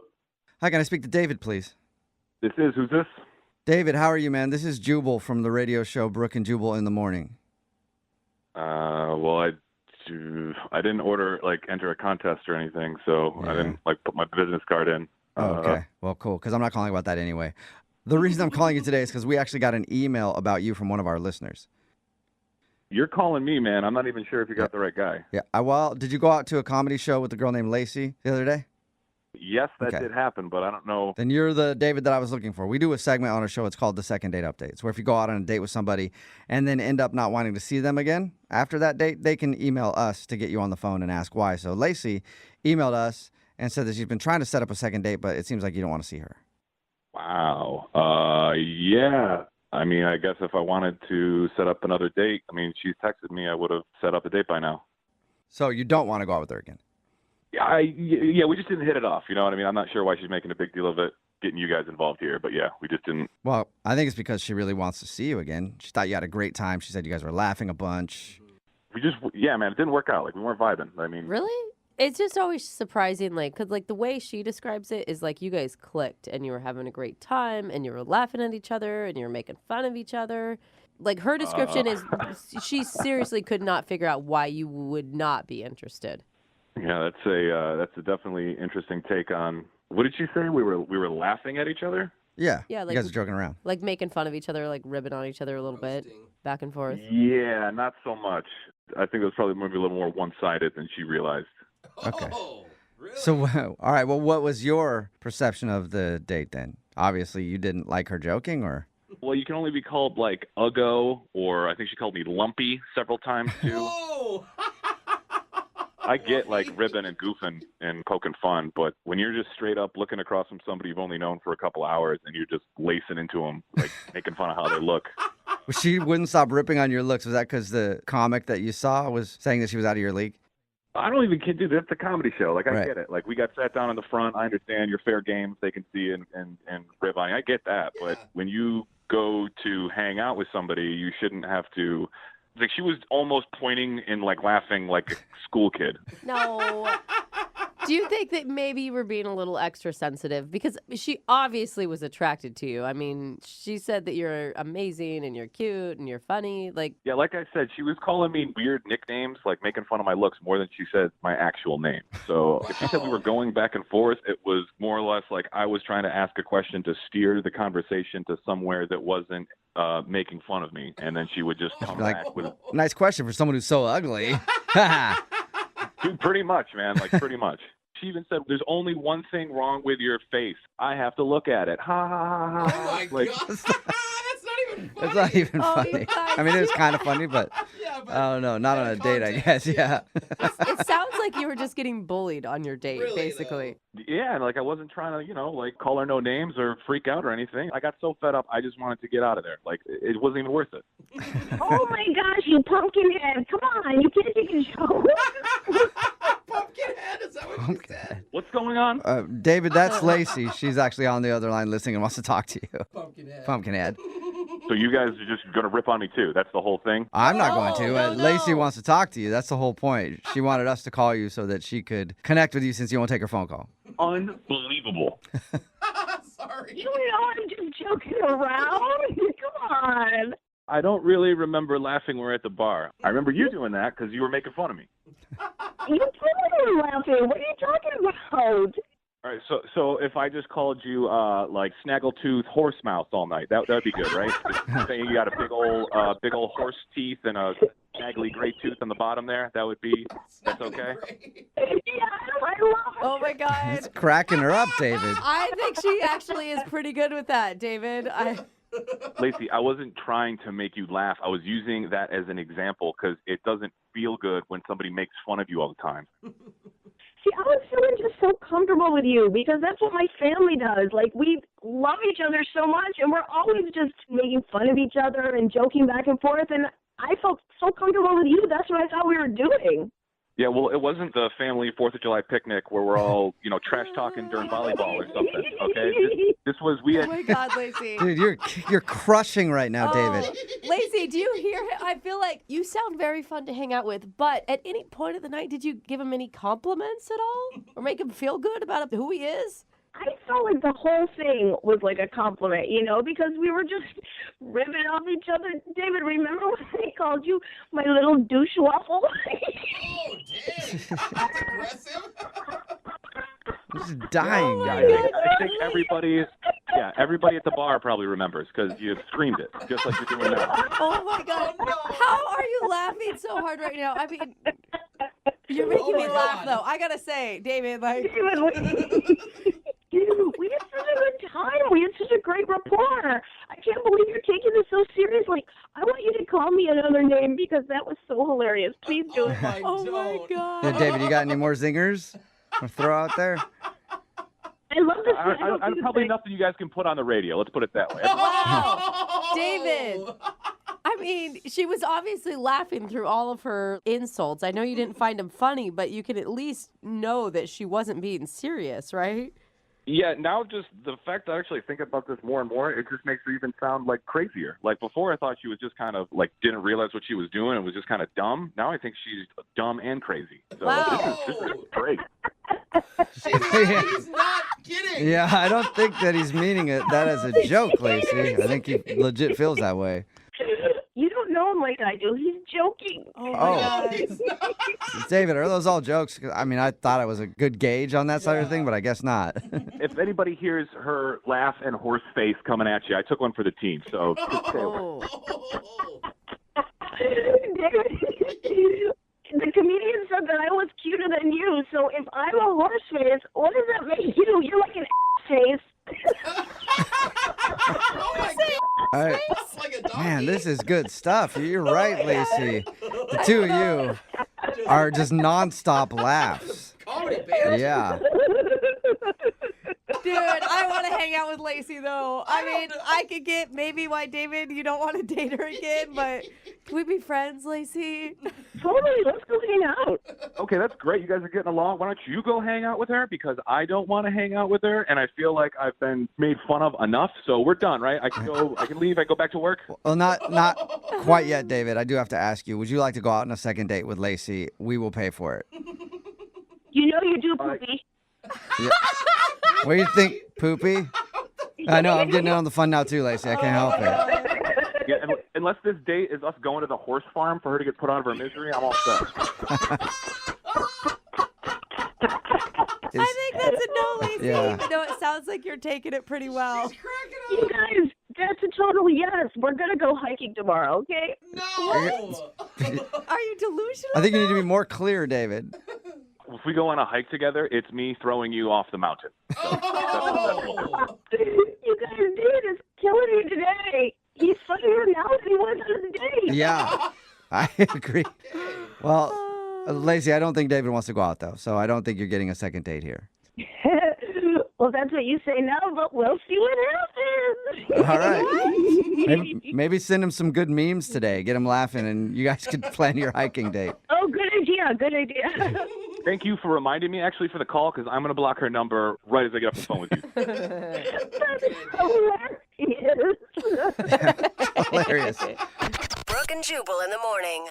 It's time for your second date update. It's Brooke and Jubal in the morning, and Today's second date update sounds like it should be on a police blotter somewhere. Really? Crime was committed, blood was spilled, and the cops were almost called. Wow. But through it all, a seed of romance was planted. Could it be the start of an incredible love story? Or the start of an incredible murder investigation? I guess you'll find out in your second date update right now. Moving 92.5. Brooke and Jubal's second date update. There are 2 letters that are guaranteed to make every date more exciting. I'm not talking about S&M. Those letters work as well, but I'm talking about a little B&E, a little breaking and entering. Oh, what? That's right. What? That is the way to spice up any date. And that's what happened to Maria on her first date, and that's why she thinks she might not be getting a call back today because she broke into a house on her first date. What's up, Maria? Hello. How are you? Are you a criminal right now? No, it's not what you think. It was my own house. Oh, that's what criminals always say. Yep, you just stopped at a house. You're like, oh, I promise that's my stuff. I got to get my TV out of there real quick. But your email said that you think you might not be getting a call back because you had to break into your own house? Yeah, I mean, it was a whole thing. Do you want to know what happened? Yeah, first off, tell me about the guy. How'd you meet him? Well, I met him on Bumble. Oh, yeah. I've heard good things about Bumble. I have a couple of girlfriends using it. Yeah, it's nice because the girls have to start the conversation first. Mm-hmm. Oh. And you only have 24 hours to do it, so it's kind of like all or nothing, you know? It's like Tinder, but you don't have a bunch of pervy dudes hitting you up nonstop, right? Exactly. Yeah, you kind of eliminate the pervy dude situation. And he seemed pretty cool, and we ended up actually talking on the phone, which people don't do anymore. Right. And he seemed really smart, and he had a really cute laugh. And so he asked me if I'd like to go out to dinner, and I And you said, were like, hell no, let's break into a house. That sounds way more fun. yeah, I actually offered that, but he was like, nah, I'd rather not. Yeah. So you guys agreed to go out to dinner. How'd that go? Well, he came to my house to pick me up, Mm-hmm. and I got out to the car, and I realized that I didn't have my keys. Oh, no. that's a worse Yeah, feeling. so this is where the breaking and entering comes in. Is your house easy to break into? Oh, no, of course not. So I walked up hoping that the door would be open still, but I'd locked the handle. Mm-hmm. And we tried all the windows, tried all the doors, and we ended up having to break one of the windows to get in. Oh. How long did this take you? It was a little over an hour. Oh, my jeez. God. That's a great start to your date. Why did you have to do it right then? Why didn't you say, like, hey, I'll call a locksmith, let's go out, have our dinner, and then when we get back, maybe we can schedule a locksmith to meet us? Well, yeah, when you say it that way, it sounds really smart, but for some reason that's just not what we did. Okay. It's just one of those moments you're like, screw it, we got to get in there right now. Break a window. Right, yeah. Did you break the window or did he break the window? He broke the window. Like a gentleman does. Right. He found a rock and chucked it at the window and broke it. Oh, my gosh. So did you end up getting into the house after the broken window? Please tell me you did. Yes, thankfully my cat was okay. She wasn't anywhere near the window. And then, it was really dangerous, but he climbed in the window then. Oh, man. Yeah, really sweet and nice of him to do. Mm-hmm. Here's the best part, though, guys.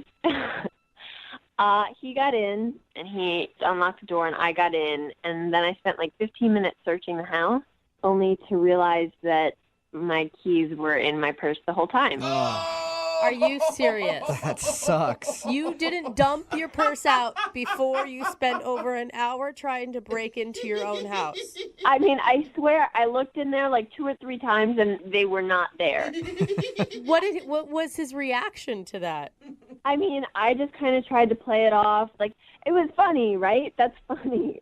I would have had a laugh at it. I mean, I could see it being a funny situation, especially on a first date. Right. I mean, that's one of those things that you're like, when we're married, we're going to look back at this and be like, oh, gosh, remember when Maria left her keys in the house? You didn't say that to him, did you?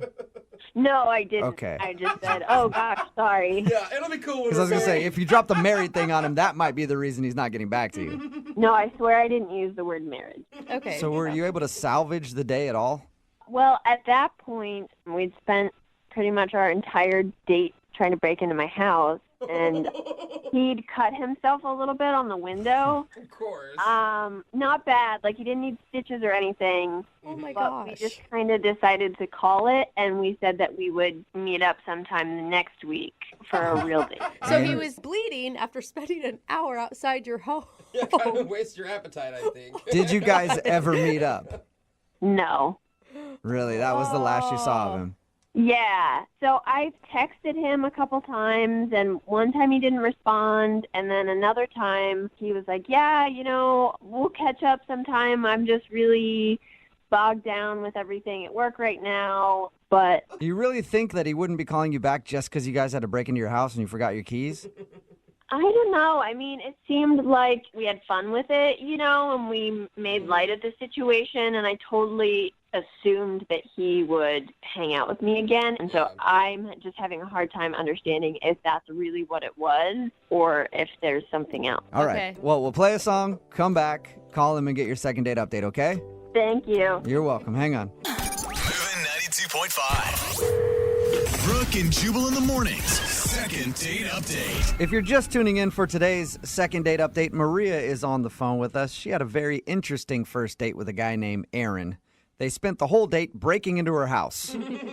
She thought that she forgot her keys when he came to pick her up. She searched everywhere. Ultimately, it ended with him breaking a window, crawling inside, cutting himself, and then opening up the door, only for her to find out that the keys were actually in her purse the whole time. Oopsies. That's the only reason you can think of, Maria. Nothing else on your date. No other reason why he wouldn't be calling you back. There was nothing else that happened that I have been able to think of. When he left, he said, I want to reschedule this. Yeah, I mean, I said, let's hang out again, and he said, okay, great. Oh, that's... Yeah, so it seems like he wanted to see you again. Well, he did cut his hand on your window. Maybe he got an infection and is no longer with us. Oh, no. Could have happened. God, I hope not. Well, we'll find out right now. I'm going to dial his phone number, okay? Okay. All right, here we go.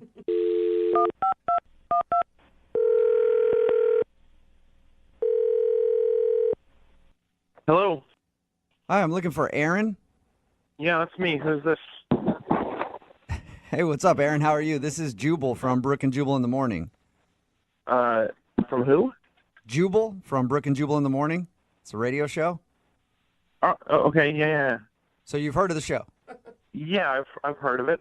Okay. Have you ever heard of the segment we do called the Second Date Update? No, sorry. Oh, that's okay. You're going to get very familiar with it because you're a part of a Second Date Update now. What? It's a segment we do on our show where if you go out on a date with somebody and then end up not calling them back afterwards, they email us to see if we can get you on the phone and ask what went wrong. So a girl named Maria emailed us about you. Oh, okay. Oh, that's the excited voice, right? Yeah. She told us a little bit about your date. Didn't sound like much of a date, just breaking into her house basically when you came to pick her up. Oh my God. Yeah, that did happen. But she also said that you're not calling her back, and at the end of that experience, you guys had sort of made plans to go out again. Yeah. Yeah. It just doesn't seem like it's really a great fit. You know, like it seems like I don't know. I don't want to be mean, but it just seems like it would be kind of hard to actually date her. Oh. Why is that? I don't know. It feels like we're on different levels, if that makes any sense. Is it because you had to break into her house because she forgot her keys that were actually in her purse? No, it's not that at all. That was actually pretty great. I don't get to break a lot of windows. That was really fun. Oh, so you did think that part, well, the only part really of your whole date, you had a good time with her. Yeah. If every girl wanted me to break into her house, I would totally be fine with that. That's a fun adventure. Yeah. Okay. Seems like an exciting time. I thought the blood would definitely be like, well, I cut myself and I'm leaving. Oh, it was super minor, and she had bandage. It was not a big deal. Okay. So then what's the reason that you're not calling her back? Why don't you feel like you're on the same level or whatever you said? Well, so while we were around, like, one of the sides of her house trying to find a window to get into, we were talking. We were trying to salvage a date out of this. Right. And this is the first time we've talked in person, so we were chatting, So and you're having like first date get to know me conversation over trying to jimmy a window open to get into a house. yeah, we're just making like small talk or whatever. So we're talking about TV shows that we're watching, and we both love Game of Thrones. Okay. Okay, a lot of people do. Which is my favorite show. I'm not going to spoil anything, but we were talking about it, and she said something that seemed kind of weird early on. She just said, it's weird that 1,000 years ago people had to worry about getting eaten by dragons. But she was joking, right? I mean, that was being That's silly. what I thought. So I laughed. I thought that was funny. And she heard me laughing, and she was like, what? Dragons are bad. Just like that. Just like that. God. Okay, So she still thought funny, dragons were real. At this point, I don't know what she's thinking. Is this some sort of is she messing with me? Is this like some test? Like, will you break a window? Do you think that I think dragons are real? Like, it's all some elaborate first date test, you know? And so I don't know. So I'm like, I'm sort of feeling it out, and I laugh, and I think we're having an okay time. Mm-hmm. And she keeps talking about like what this time period would have been like to live in, not this universe, this time period. She actually said Game of Thrones is my favorite period piece. So maybe she just used the wrong wording. Like, there's no way she actually thinks it's like a reenactment from real life. As far as I can tell, like, she doesn't think like there were cameras there, obviously. Like, she thinks it's like based on a true story, like that. No. But then she got into like how it's weird that wizards and witches just like aren't around as much anymore. Like, they sort of disappeared. At any time did you explain to her that Game of Thrones is made up and it's not a documentary? Look, man, if she thinks that's true, then I don't want to break her heart. I don't want to crush her and tell her about the terrible world.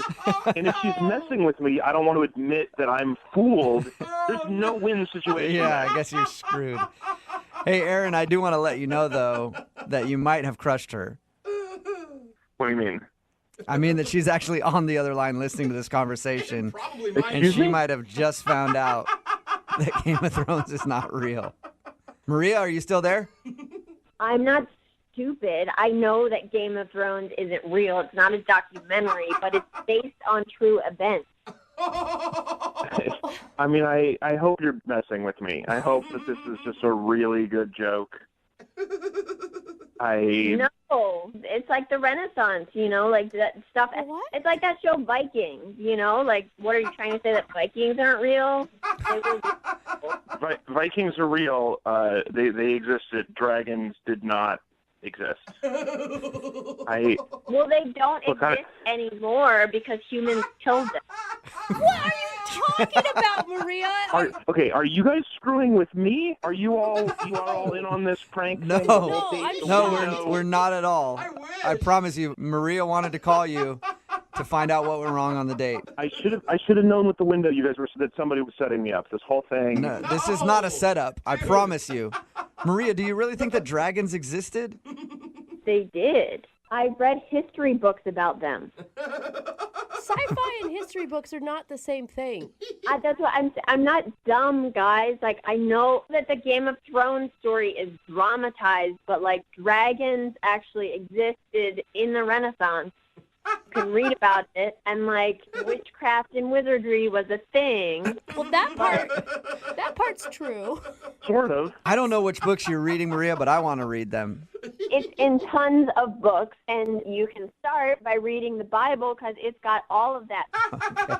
Wow. All right. I know that they exist, and I have proof. You don't even have to read the books. Like, I'll send you the Wikipedia link that I found, and you can read it yourself.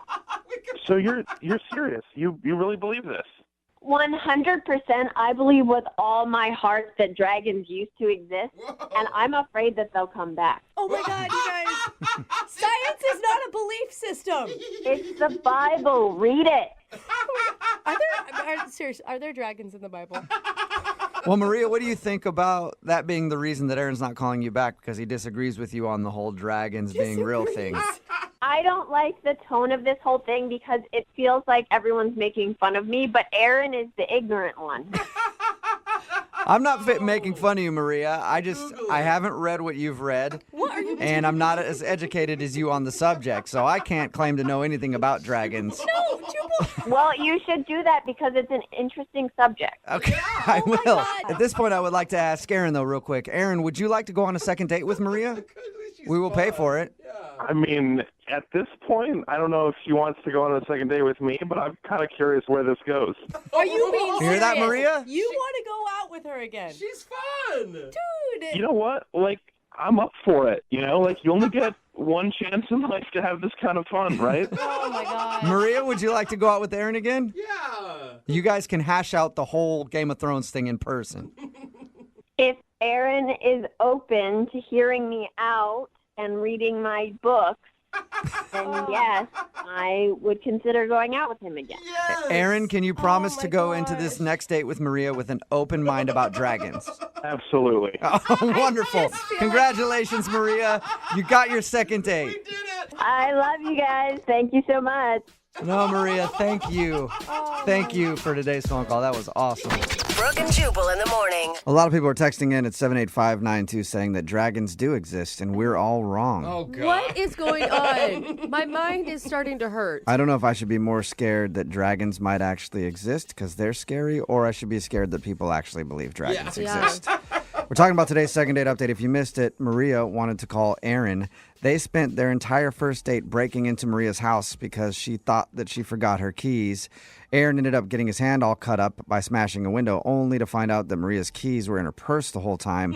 And when we got him on the phone, he said that while they were trying to get into her house, they were talking about Game of Thrones, and she legit believes that Game of Thrones is real and dragons were real. Mm-hmm. She said she even has proof of this, and that we're all closed-minded and ignorant for not believing that dragons actually used to fly around the world and burn people with their fire breath. Yeah. Wow. It's pretty crazy. Yeah, I it is. mean, Also, you guys know Stranger Things is real, hey, too. you know what? Oh, I yeah. got a couple potions that I could sell her that will protect her from those fire-breathing dragons. She will buy if them. she needs them, she should call me. Surprisingly, Aaron actually wanted to go out with her again, though, despite her crazy history lessons. Well, maybe he can actually educate her. Like, I think that this could be a good thing Or for he knows everyone. that she's super crazy, and crazy people are always good in bed. So Oh, that's what he's excited about. Remember, if you want to do a second date update, all you have to do is email the show, and we will call the person who didn't call you back. Brooke and Jubal's second date update. A listener named Jake is on the phone today for a second date update, and in his email, he said that there was a strict no talking policy for their first date. What? So How does that work? it sounds like an amazing date. Like, I wish they would do that on more first dates. So I don't know what went wrong. What's up, Jake? How are you? Hey guys, how's it going? Pretty good. So there's a no talking policy on your first date? Yeah, I mean, it's partially because it was like bad research, on my part, but it ended up being kind of cool. So hear me out. Okay. Before we get into that, what's her name, by the way? Kelly. Kelly. All right. Kelly's not like a mute, and this phone call is going to go not very well because she won't be able to talk to us either, right? Oh, she can talk, but she's not talking to me. I mean, I wish she could talk. That's why I'm coming to you guys. Yeah, okay. So hopefully we can get her to talk to you again. Tell us about how you met her. We met online, Okay. and you hit it off right away. And what was really popped out to me is like she liked music. She liked to see live music and stuff like that. So I thought, oh, this would be great. Okay, that's awesome. I mean, are Yeah. you the one that initiated the date? Yeah, I mean, I asked her, and then she agreed to a first date. Sweet. And what were you feeling when you were arriving at the date for the first time? I mean, I was really excited. I think she was going to love it. I picked this jazz club that had this jazz band playing. cool. That I thought would be really cool. I know she's going to like it because she likes live music, and I've never been to this jazz club before, so it was going to be kind of a new experience for me as well. So, I mean, win-win. Okay. Do you both like jazz? Yeah, that was the other thing that was on her profile, that she liked jazz music. And So she was 70, right? You're dating a 70-year-old? definitely not. Okay. Okay, and how did it all start? I mean, what was it like between you two in person? Seeing her in person, absolutely stunning. I was so excited. And when we got in, I had this table set aside. It was like really close to the band, so like get the whole experience. And we sit down, we order our drinks, and we start talking, and I'm getting these dirty looks from people around me. And even one person like shushes me from behind. And I actually looked, there's a card on the table that says no talking during play. So they had this policy where, and they enforced it where you couldn't talk while the band was playing. That's intense. Yeah, and I was like, oh no, I just invited this girl to this first date and we can't even talk to each other. Like I said, that sounds fabulous, but I don't think most people would like that. I started to freak out a little bit, but we get our drinks and there was cocktail napkins. And so she started writing questions on the cocktail napkin and I would answer them. That's really cute. It's like high school math class all over again, passing notes back and forth. Yeah, and it actually worked, and we went back and forth, and we ended up filling up both sides, all quarters of this cocktail napkin, every little inch with questions and answers. And it was a little awkward because there was some times I couldn't really read her handwriting. But, that happens at a bar anyway. If it's really loud, you can't always hear the person, but you sometimes answer just in case. Right. Right, totally. Did it go well? I mean, were you guys hitting it off based on your written conversation? Yeah, we were. And it was interesting because it was like talking online, only in person. So you could see her reactions to reading what you were writing. And it was really cool. And the music was great. And we had a great time. Nice. Afterwards, we were like, let's do this more. And so I invited her over to my place so we could actually talk. And she agreed. Oh, that's cool. So, you guys learned enough about each other via cocktail napkins to feel comfortable enough to go back to your place. Yeah. Did you guys kiss at the end of the night? It was like one of those little pecks. It wasn't like a real intimate thing, Okay. That's interesting that you would go back to your place and not make out a little bit. Yeah, it was kind of weird. When she was there at my place, it was a little awkward. I couldn't really figure out why. It's just the energy wasn't right. I was actually thinking of maybe we should just break out some more napkins and just write on them and just keep that vibe going for the night. Maybe she liked your penmanship more than the way you actually speak. Who knows? Maybe. All right. Maybe. Have you tried to ask her out again? Yeah, sure. And it's never worked out, timing-wise, for us to schedule something. And I think that she's kind of avoiding it. Well, we'll play a song and then come back and call her and get your second date update, okay? Okay. And before I just want to let you know that, no matter how this works out, I actually kind of kept the napkin. If anything that happens from this, it's just a really cool memento to have about a night that was really cool. Yeah, for your scrapbooking, I guess. All right. That's sweet. We'll get your second date update right after this. Hang on. Moving 92.5. Brooke and Jubal in the mornings. Second date update. Right in the middle of a second date update, and if you're just joining us, Jake is on the phone, and he wants to call a girl named Kelly. They went out to a jazz club for their first date, but I guess it was kind of awkward because they had a strict no-talking policy. So they spent most of the evening writing notes to each other back and forth on cocktail napkins. They did go back to his place after, talked a little bit. He got a peck on the lips, and then she left, and she's definitely been blowing him off. Jake, I think maybe part of the reason that you're not getting a call back is because you're too much of a rule follower. Whoa. You know? Maybe. I tried to do everything, No, but you go to that place with a no talking policy and then you listen to their rules like a bad boy, the kind of girl that guys like, or the kind of guy that girls like, would have saw that rule and instantly just jumped up on stage, grabbed a trumpet and pulled his pants down and started playing it with his butt. That's the type of bad dude that ladies like, you know? Yeah, the butt trumpets Someone get us who every time. disrupt the jazz club with their butt, and that's why I think you're not getting a call back. I kind of envy the people that can do that. I don't know about playing with my butt, but Yeah, that's a true talent, though, Jake. If she loves music. Yeah. Oh, man. We'll get her on the phone in a second and find out if that's the reason, but I'm guessing that probably is it. Totally. Yeah. yeah, maybe. That has never crossed my mind, though. Yeah, I don't think it's crossed most people's mind. I actually feel bad for you, man. You kept the cocktail napkin because you wanted it to be a love memento. You obviously saw this going somewhere. Absolutely. I think it's something cool to have that, this is our first date, Totally. Yeah. Well, I hope it goes well for you. I do. I hope so, too. Yeah. Thank you. If it doesn't, always take up playing the trumpet with your butt, and then your next dates will always be successful. All right. I'm going to dial her phone number right now, okay? All right. Thank you. Okay, here we go.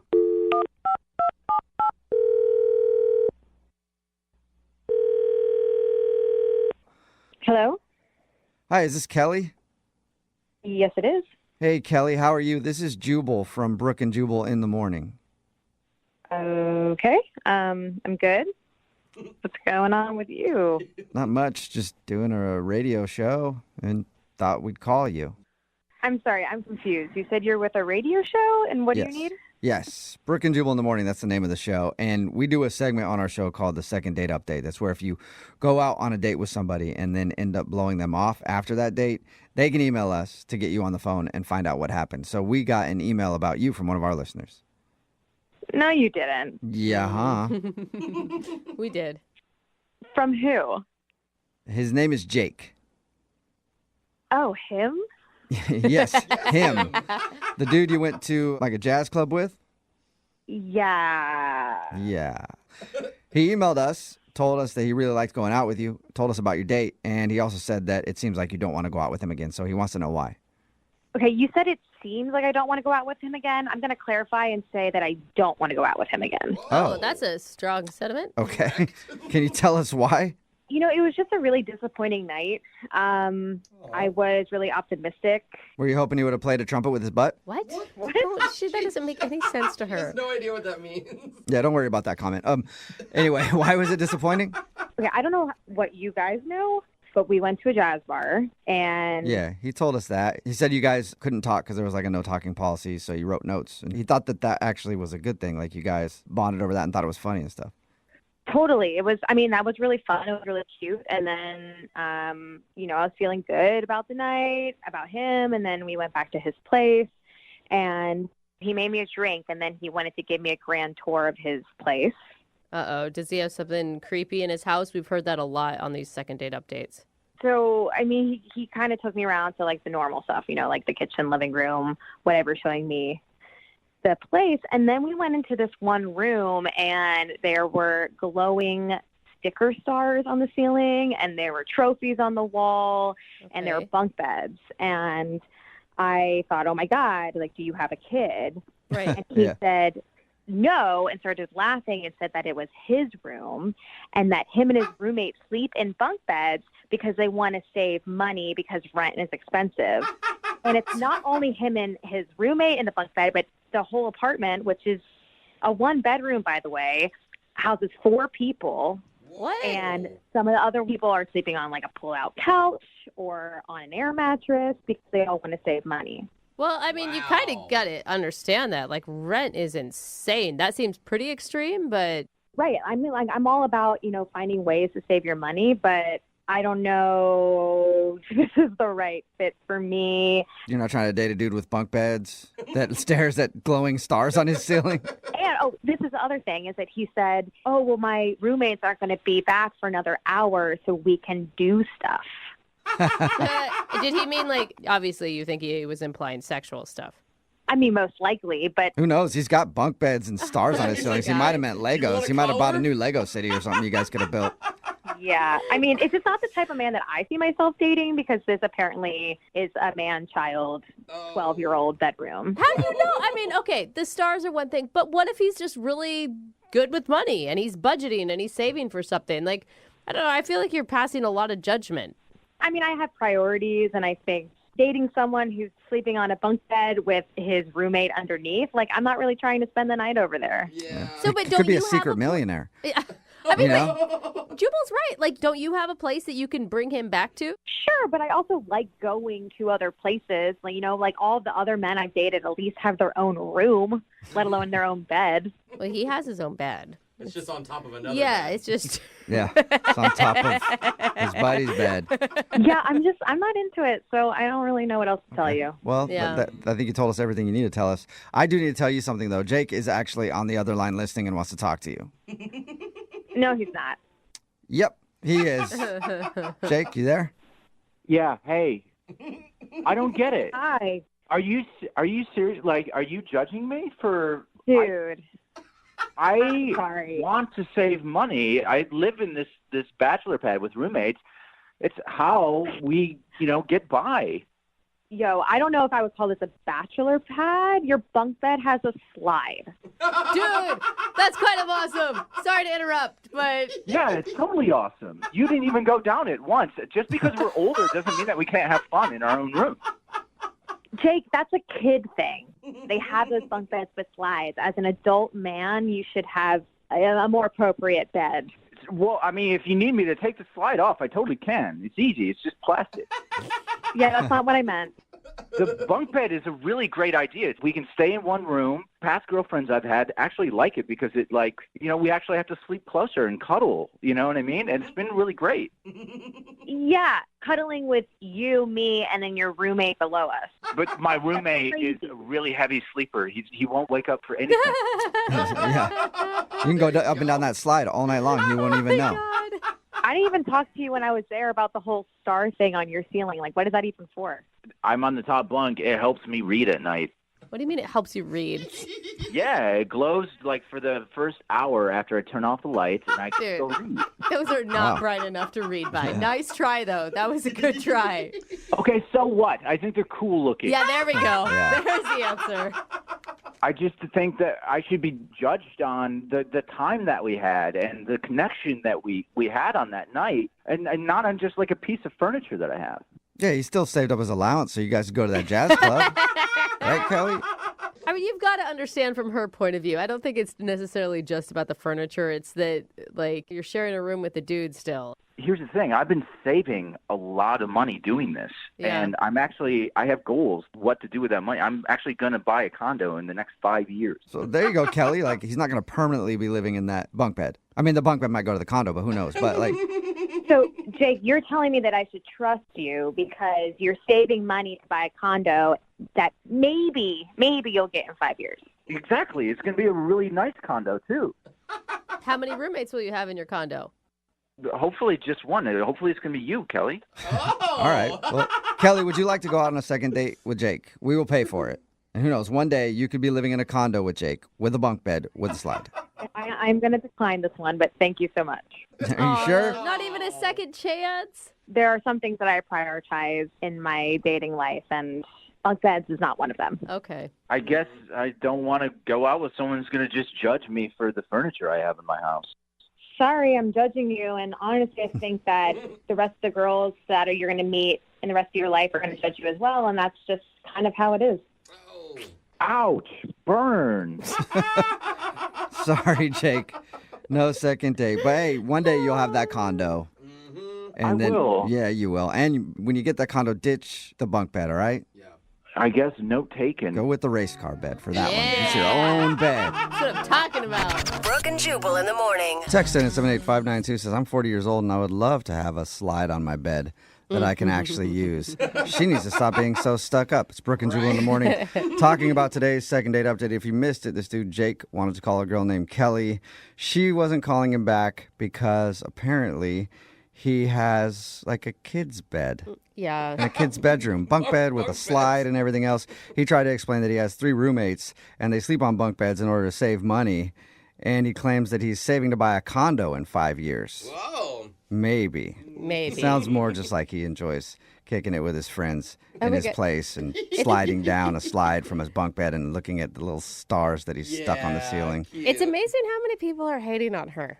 Yeah, Like, I know. yeah, I get it, and I defended the guy too, but I don't know that I would date a guy that was sleeping in a bunk bed. I could either. date a girl on a bunk Yeah. They did not go out again. Remember, if you want a second date update, all you have to do is email the show and we will call the person who didn't call you back. Brooke and Jubal's second date update. You know how the old saying goes, don't dip your wiener in the company pen holders. Nobody puts wiener in that saying. Don't give your wiener to a coworker. No, it's don't dip your pen in the company In the ink. company... Wiener. Oh, ink. That's weird. I don't know. I'm the weird one. Am I saying it wrong? I don't know. Anyway, Julian is on the phone today for a second date update. His email said that he met the girl who he wants to call today at work. So I'm guessing it's a coworker or something. Julian, how you doing? I'm good. How are you guys? Good. So you're trying to dip your wiener in the pen ink, Oh, right, enough. right? Is that what this is about? No, it's not at all. Okay. Thank God, Tell us a little Julian. bit about the girl that you want to call today. She's a coworker? Well, she's not a coworker. She came in purchasing supplies at the office that I work at. So I guess she's kind of a client coworker. Nice. Okay. Seal the deal there. Customer.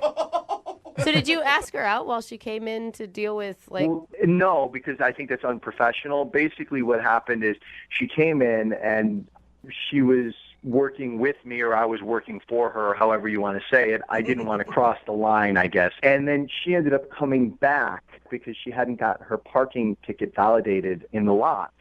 And then you validated it with your wiener. Oh my God! Enough with Am I wiener. right or am I right? No. I validated it and then had a nice conversation with her when I walked her out to the lot. Okay, well, where's the wiener come into this thing? I haven't heard anything about a wiener yet.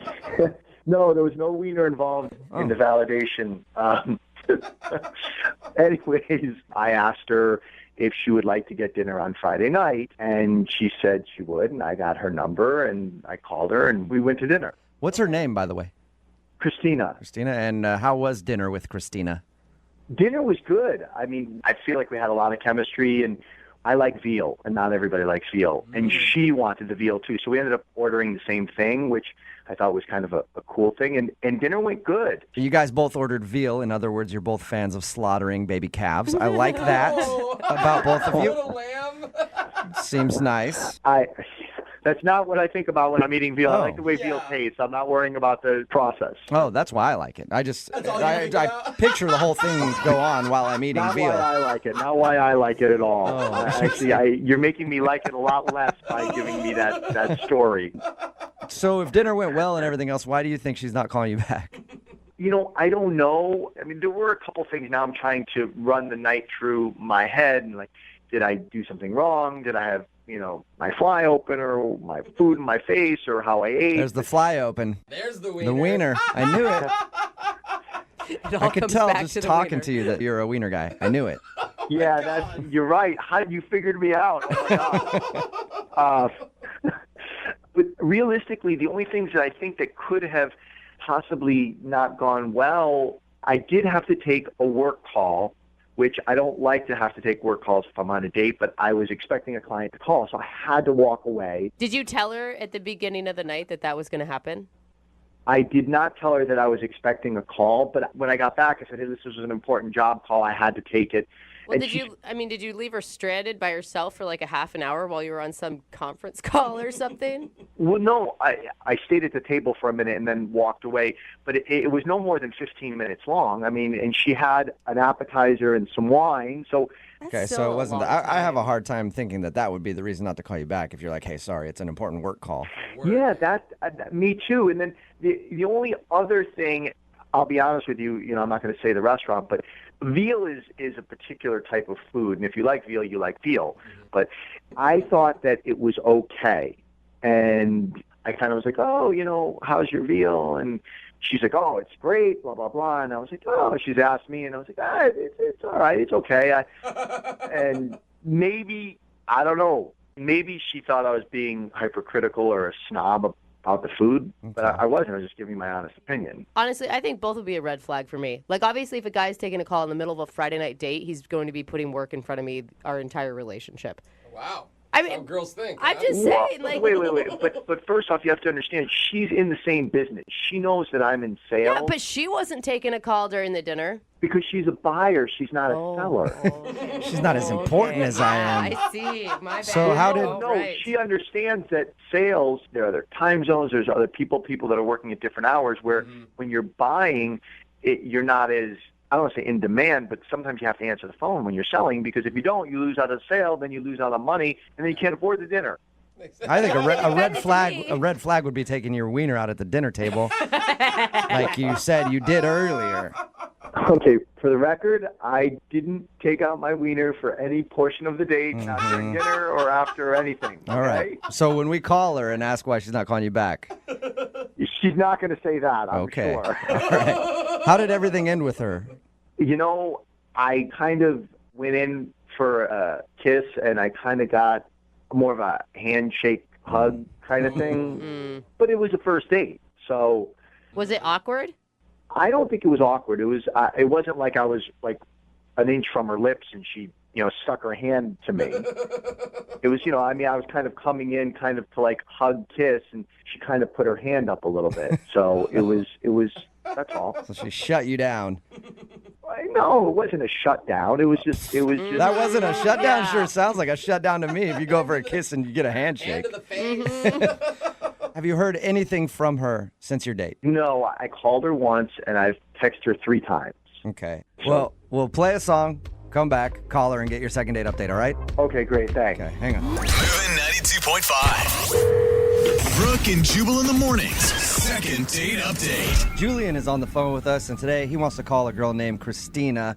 And Julian claims that he wasn't shut down at the end of the date when he went in for a kiss and she shook his hand instead. He still says that wasn't him getting shut down. But in my definition of me getting shut down, that is probably the best way to describe it. Listen, I didn't get shut down. I went in for a kiss. You know what? It was a professional date. You know, it was a work thing, so it wasn't appropriate. I understand. But I didn't get shut down. Either way, I think you got shut down. Yeah. All right, well, we're going to get her on the phone and see why she's not calling you back. Here we go. Dial the phone number right now.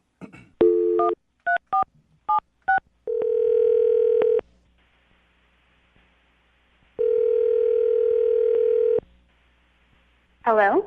Hi, can I speak to Christina, please? Yeah, this is she. Christina, how are you? This is Jubal from Brooke and Jubal in the morning. Who is this? Jubal from Brooke and Jubal in the morning, the radio show? Okay. Why are you calling me? What is this? I'm calling you because one of our listeners asked if I could get you on the phone to ask you a few questions. Okay, that's really weird. It's a segment we do on our show called the Second Date Update. So you recently went out on a date with a dude named Julian. Okay. And Julian emailed us and said that you haven't been responding to any of his text messages or phone calls. So he thought maybe we could get you on the phone and find out why you're not calling Julian back. All right. He told us how you met. You know, you're like a client where he works, and he asked you out, and he said you guys went out to dinner and had a pretty fun time. That's what he told you. Yes. Good time. So you didn't have a good time. I wouldn't call it that, no. Okay, what was wrong with it then? Because according to him, everything was great. He thought maybe he seemed like a food snob to you because he disagreed with you on the veal that you guys ordered. Yeah, he definitely has a very refined palate. That's one way to put it. Okay. He He also said that he took a phone call in the middle of the date. Yeah, he did. It was a little rude. Okay. Yeah, I could see how that would upset you. I mean, that wasn't even the worst part of the date. What was the worst part then? I mean, he's a very smooth sales guy, but he's kind of got this seething anger underneath all of it. Did you say seething? He was seething anger underneath his charismatic salesman personality? I mean, yeah, that's literally the best adjective I can pick to describe it, seething anger. What happened? Because when he described the date to us, he didn't say anything about anger or being I mean, pissed off. he's Right? a very, very picky person and a very shallow person and quite rude, actually. What did he do?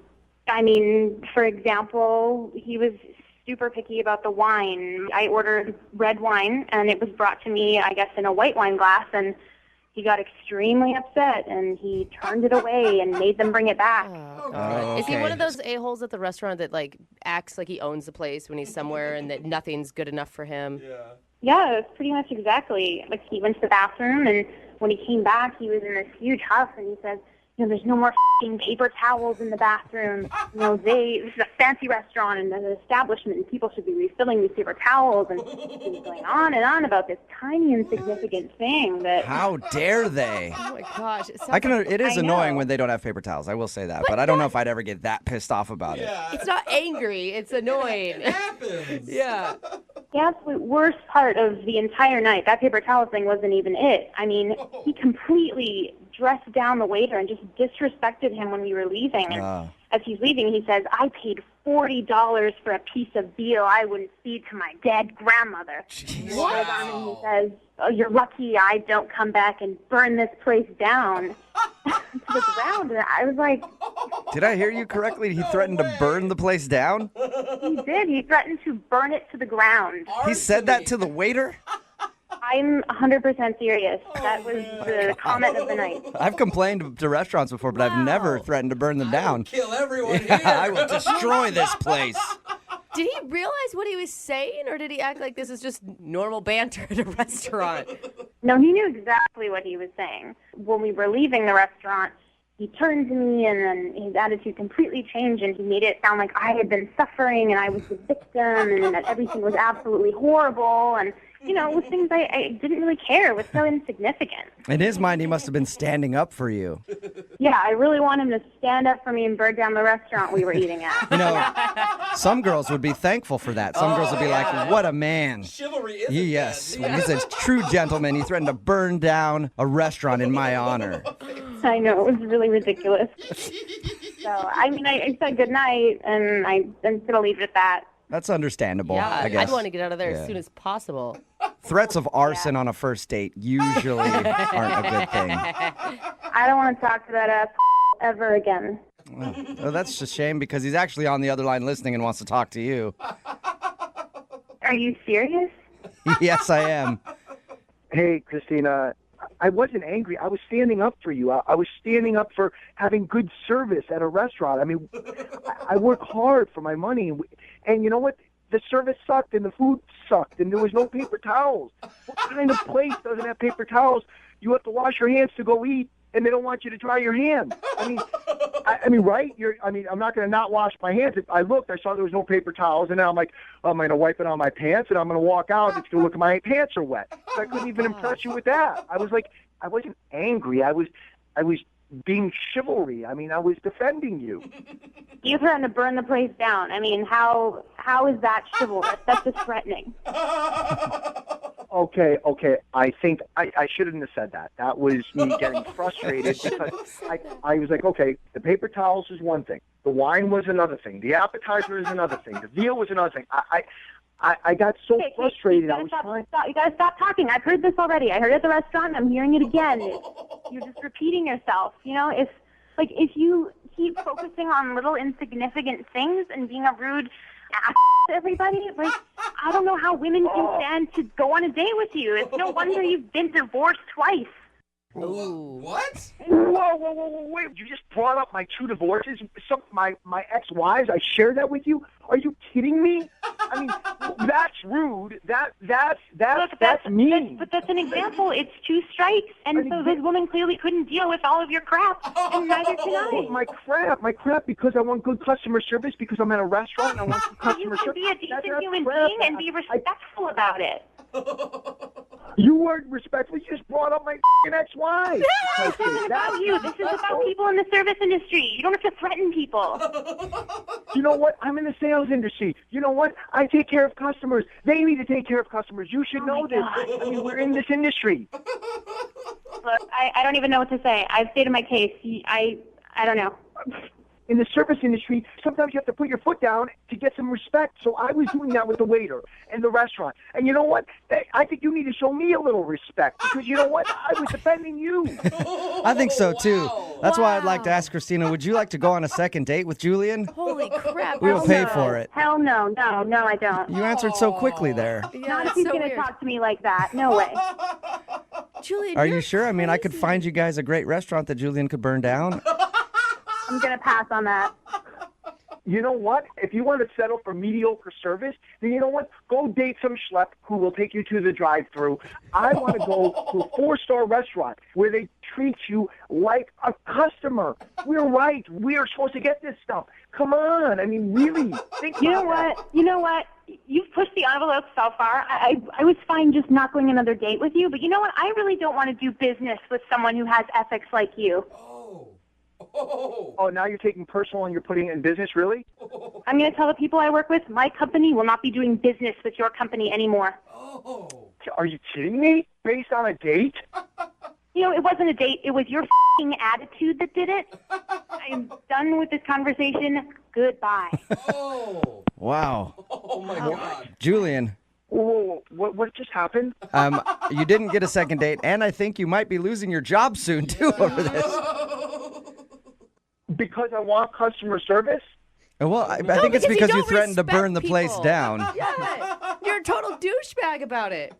I apologize for the burning the place down. I mean, that was You know, it was one bad thing after another, and it pushed me beyond. But I mean, the rest of the stuff was all customer service. No paper towels, slow service, bad food, wrong glasses. We know the list, man. Brooke and Jubal in the morning. Text in at 78592 says, I like how his whole attitude changed when she said she didn't want to do business with him anymore. We're talking about today's second date update. If you missed it, Stu Julian wanted to call Christina. They actually work together. Their companies do. And he went out with Christina. She said she wasn't calling him back because he got a little aggressive the whole night. He was very picky about the wine, angry that they were out of paper towels in the bathroom, which I support him for completely. He even screamed at a waiter because he said he paid $40 for veal that he wouldn't feed to his dead grandma.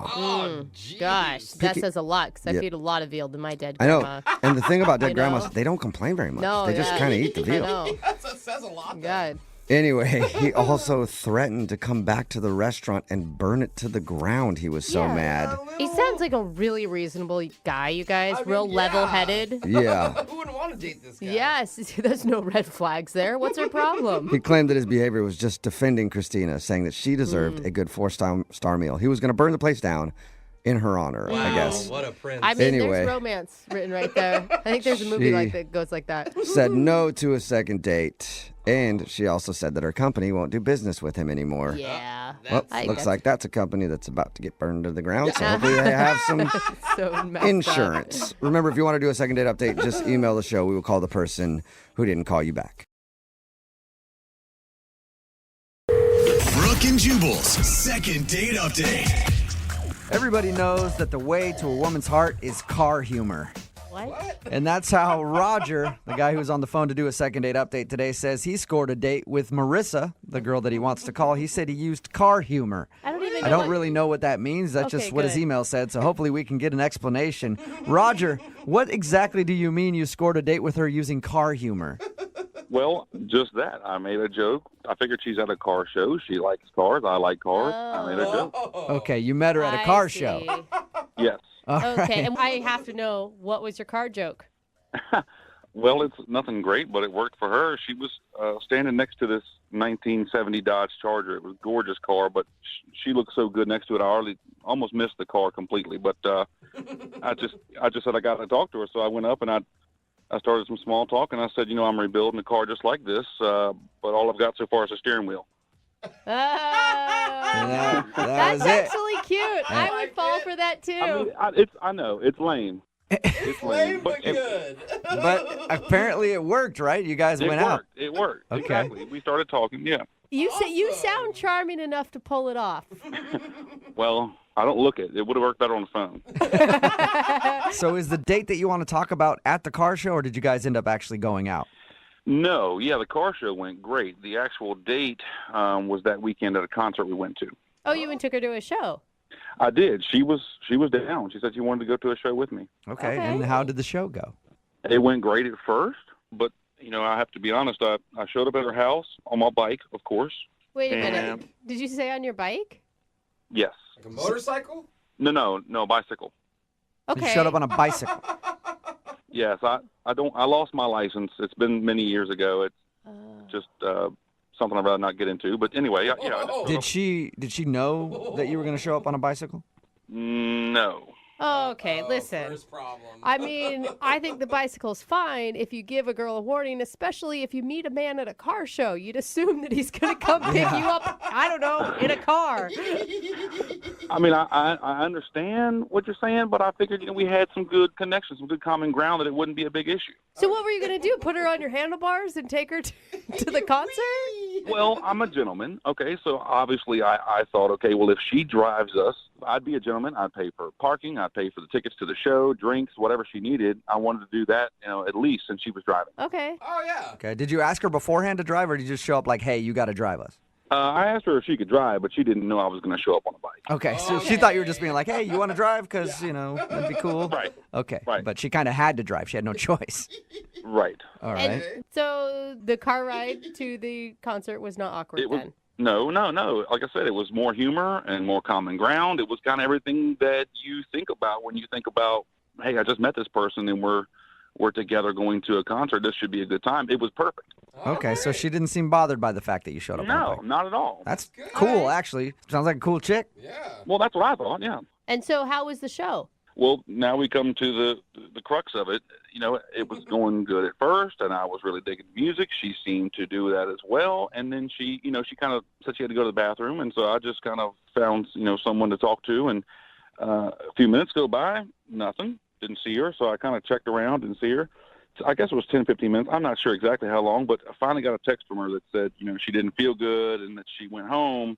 Oh. And, of course, my gut reaction was, okay, I understand, but now I have no ride home. Yeah, I was going to say, how did you get home from the concert? My bike is at her house. Yeah. So how'd you get home? I took the bus. I had to take the bus. What did you say to her? What did you text back? Well, at this point, I'm still assuming she's fallen sick. I don't want to offend her. I'm kind of offended myself that she didn't offer to at least ride me home. So I didn't say much. I didn't want to. I still thought I had a chance. Maybe she just felt sick. So anyway, I took a bus, got my bike, and I let her be. Oh, you didn't knock on the door or anything when you got... No. I let her be. I didn't know. I didn't know how sick she was. Okay. Have you let her be since the date, or have you tried to call her a few times? No. I made some text message advances, if you will. I made some more car humor that seemed to work the first time. I figured it would work again. God, you have a big library of car jokes at your disposal. I do. I pride myself on that, yeah. So have you heard anything from her at all? Nothing. Not a zilch. Okay, so she basically ditched you in the middle of your date at the concert and has not talked to you since. And there was no signs that she was having a bad time with you or that she was trying to escape for some reason? Not at all. No, not at all. Are you mad at all? I'm not mad. I think I would just, I'm an adult. She's an adult. I thought we kind of hit it off. I know that we didn't meet under traditional circumstances, but maybe she could be an adult and say, hey, this is what I don't like about you, or this is why I won't return your calls, instead of being a 4-year-old about it.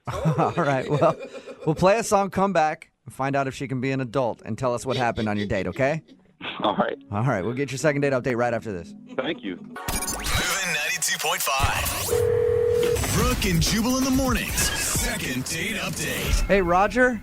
Hey. Hey, before we make the phone call for your second date update, I wanted to first congratulate you on being the first person to do a second date update that has ever showed up for their first date on a bike. I was just thinking about it. We've had people show up on motorcycles before, but nobody actually show up on like a 10-speed bike and then make their date drive them somewhere. Well, thanks very much. It's an honor to be the first. It's an honor to have you on the show. If you're just tuning in, Roger went on a date with a girl named Marissa.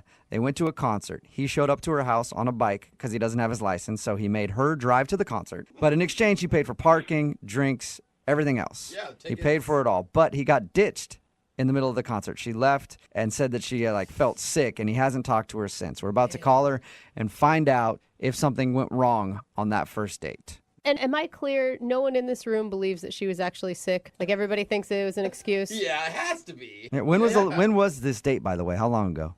This was 2 weeks ago. 2 weeks. Okay, so maybe she got like that weird 2-week flu that's going on, and she hasn't been able to call you. That's what I'm saying. All right, I'm going to dial her phone number right now. Here we go.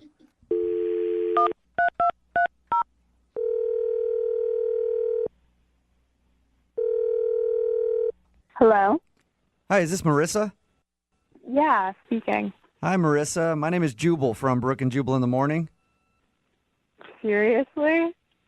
Yes. How are you? Yeah, I know you guys. You do? Oh, awesome. How you doing? I'm doing pretty good. Nice. How about Good. Nice to meet you. you? You as well. Have any idea why I might be calling you today? Well, I guess there's probably a lot of reasons you could be calling. Well, I'm calling you today because somebody emailed us for a second date update. Oh, my God. Have you heard second date updates before? Oh, yeah, totally. I listen to them all the time. Never thought that I would be on it, though. Congratulations. How many dates have you been on in the last 2 weeks? 2. 2, okay. And of those 2, was one of them named Roger? Yes. All right. Well, Roger would be the one that emailed us for a second date update. Yep, I bet he did. Oh, really? He told us that you ditched him he said that you said you got sick, but we're all assuming that you ditched him in the middle of a concert. Yeah, was it that subtle?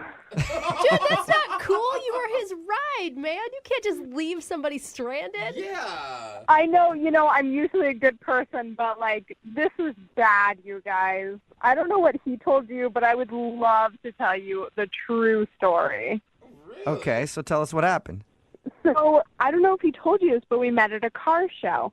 So, I'm pretty surprised when he shows up to my door on a bicycle. He actually told us that. He said that he showed up on a bike and asked you to drive to the concert. Oh, okay, he told you that. What else did he tell you? He told us that, and he told us that you guys went to a concert, and then that you ditched him, like, pretty soon after you got there. So he didn't tell you anything about the car ride to the concert? No, nothing. Are you serious? He didn't say anything about the car ride and what he told me? No, he didn't.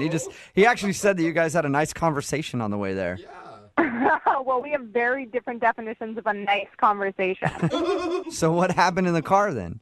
So we're in the car and we're driving, and he was talking about how expensive drinks at the concert were. So he wanted to stop at a liquor store on the way and pick up a 6-pack and have me smuggle it in my purse into the concert. And you weren't down with that? No, I said no. Like, I didn't want to get caught and kicked out of the concert. Yeah. And beyond that, when I told him no, he called me a wet blanket. You do sound a little straight-laced when you're so adamant against smuggling beer in.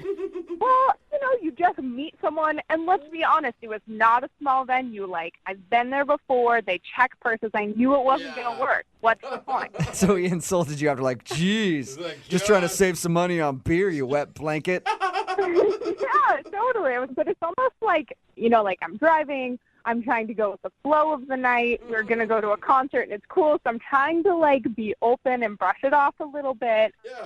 But then we get into the concert, and, it's about 15 minutes into the show. Things haven't really built up yet. And he tries to pick me up and crowd surf me, like hand me off to another person. What? Yeah. No one else is doing this yet.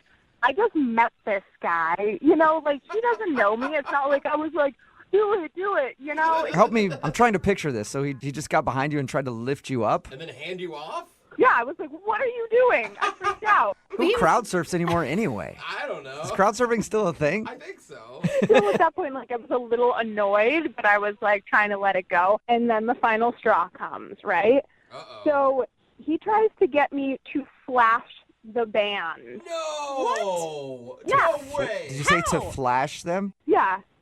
What did he say to you? He was like, hey, show the band your Are you serious? Why?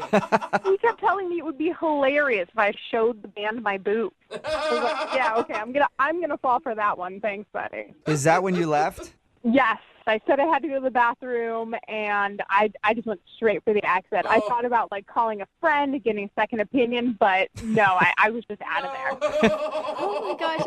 He sounded so charming and lovable when we talked to him. Yeah. I'm, like, shocked by this information.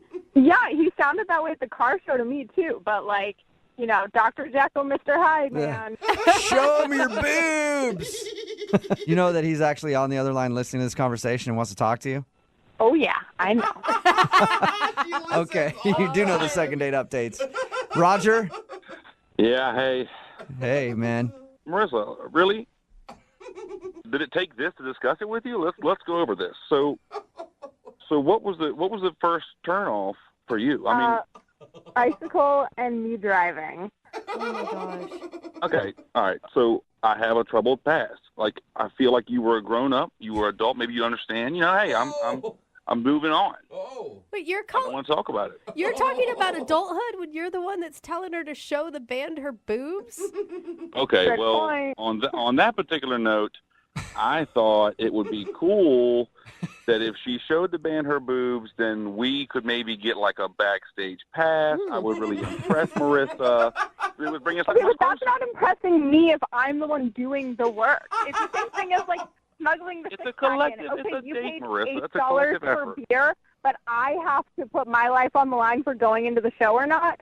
It's not putting your life on the line. It's having a little fun, Marissa. You need to lighten up a little bit, live a little bit. I mean, you smuggling beer. Everybody smuggles beer. Put it in your purse, your socks. I don't care. Your hoodie. Okay, maybe that was an overstatement, but come on, man. You've never been to that venue before? They were checking everything. It was just a stupid idea. Marissa, do you even hear what you're saying? You're talking like somebody who doesn't know how to experience life to the fullest. I mean, you're going to stay there Okay, if you don't lighten up. Maybe your definition of living life to the fullest and mine are a little bit different. And why wouldn't you be? You have socks. You could smuggle beer yourself. Why does she have to do it? She's a gorgeous female. She can get away with a lot more than I can. Oh, my God.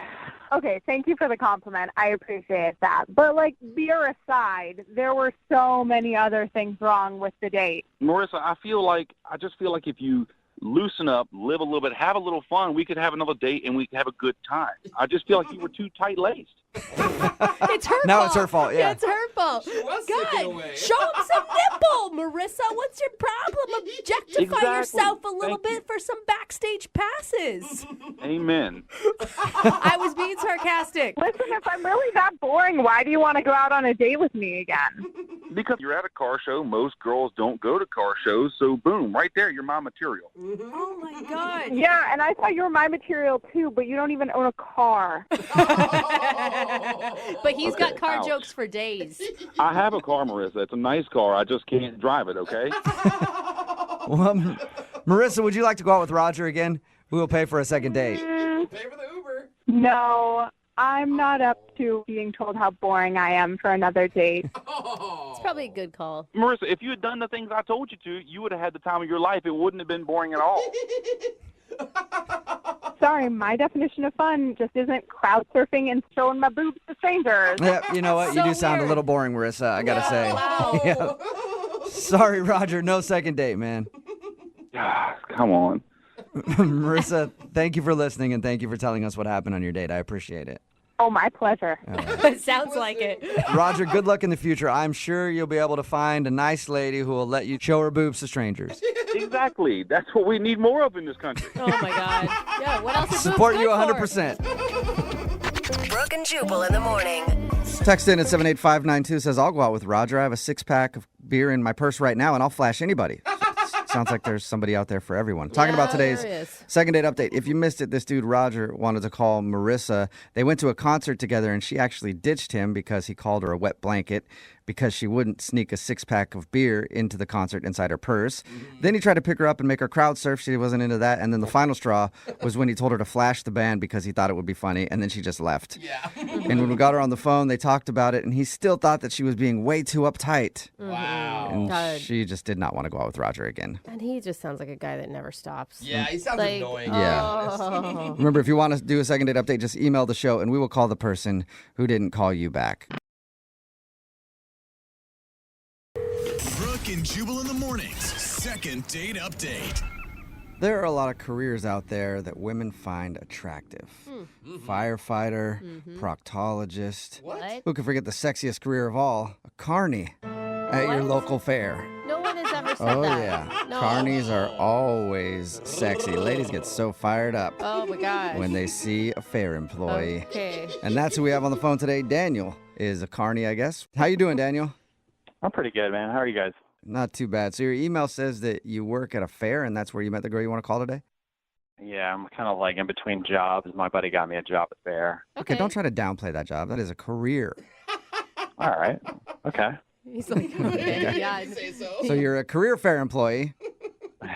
And yeah. tell us about the girl you want to call today. What's her name? Her name's Alexis. Alexis. And how did you meet her?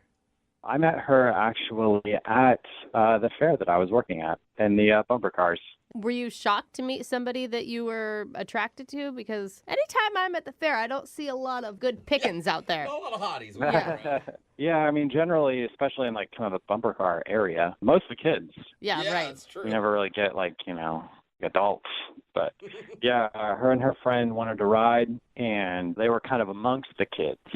Okay. And were you instantly attracted to her? Yeah, I was definitely attracted to her when she got on the ride. All right, how'd you make your first move? So basically, like, her and her friend started riding these bumper cars, and of course, they're like amongst like a bunch of like kids, like freaking 9 and 10-year-olds. And some of the kids were getting like really aggressive with them and like bumping into them, and like they were just trying to have fun. But these kids were like obviously like on a mission to just like Kill the adults that were there? Yeah. exactly, yeah. And so I had to run out there, and I was telling the kids, like, you guys have to stop. You have to stop. One of the kids got, like, all in my face, and I banned him from the ride. Wow, so you almost fought like a 12-year-old in her honor. Pretty much, yeah. I was about to get to that point. I mean, I didn't want to lose my job. But Right. she actually thanked me afterwards, and we got to talking, and I was kind of like, my shift's about to be over, and her and I just ended up walking around the fair for a little while. And, you know, obviously doing the games and stuff, obviously I got the discount, so. Oh, nice. You wowed her with your employee discount, huh? So how was it? I mean, did you guys click? Yeah, we definitely clicked. It was a great conversation. She's really nice. We're both from the same town. It's like a really small town. And yeah, I mean, I just felt like we just definitely vibed. And that was the date, right? You guys walking around the fair? No, actually, we had a great time. And I was like, hey, you know, I've got some pizza and some beer at my place. And I asked her if she wanted to come over, and she was totally down. Nice. So how did it go back at your place? More bumper cars? Huh? Get it? Yes. Yeah, I hope so. That would be so cool. Yeah, that was pretty funny. Thanks. So, I mean, was it action-packed, though, back at your place? I mean, did you guys just hang out for a little while, or did you guys make out, anything like that?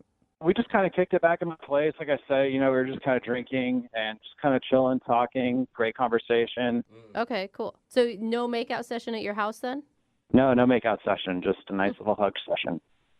That's a hug session. Hey, it's It all was like, session. yeah, like a long session of hugging, or it was just a normal hug, and that's all you got? It wasn't even a session. It was just a small hug. Oh, okay. So why do you think she's not getting back to you? I don't know, but if I had to speculate, at my house, you know, obviously, like, I did not plan on having a girl there that night. So it was just a little bit messy. That may be one thing. Also, on my kitchen counter, like right when you walk in the door, I have like 4 or 5 parking tickets since working at the fair, because we have to park in like a weird spot. So I don't know if maybe she saw those and maybe kind of like thought like I'm not a responsible human being. That combined with the messiness. And then the job, obviously, is not the most attractive of careers. Okay. So I don't know. These are just guesses. I have no idea. Could be a combo of all three. Did she comment about any of the messiness or the parking tickets or make fun of you or anything? Not with her words, but I her could words. see with her eyes that, you know, she was just kind of like looking around, you know, but like it didn't really like seem like a big deal to her. But again, this could be just me making things up in my own head. And how many times have you tried to get a hold of her since you guys hung out? I mean, I sent her like a couple texts, and then I tried the power move. I tried to call her. She didn't answer. So. Okay, well, play a song and then come back and call her and get your second date update, all right? All right. All right, hang on. Moving 92.5. Brooke and Jubal in the mornings. Second date update. If you're just joining us for today's second date update, Daniel is on the phone and he wants to call a girl named Alexis. They actually met at the fair because Daniel works at the fair. She was in the bumper cars and she was apparently being harassed by kids in there who were trying to kill her with the bumper cars. And he went in, kicked a few of them out, ended up hanging around at the fair all day together, and then went back to his place. I think maybe the reason she's not calling you back, Daniel, is because when you guys were at the fair, you probably went into the House of Mirrors and something looked larger than it actually was. And then when you got back to your place, she found out the truth. That's what I'm guessing happened. Man. Nah, I doubt it. They shared a small hug. She didn't see anything about what was in the mirrors. Yeah, I don't know what her deal was, but it definitely didn't have anything to do with any mirrors or any illusions of making things look larger than they really are. All right. Well, I'm about to call her right now. Any last words before we do? No, I just hope everything works out.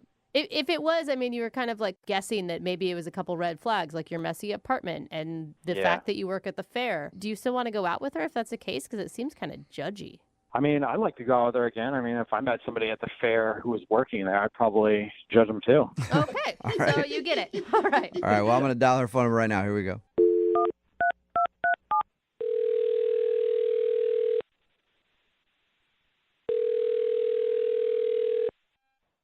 Hello, Hi, can I speak to Alexis, please? this is she. Alexis, how are you? My name is Jubal from Brooke and Jubal in the morning. I'm okay. How can I help you? Well, I'm calling you today because we actually got an email about you from somebody that listens to the show.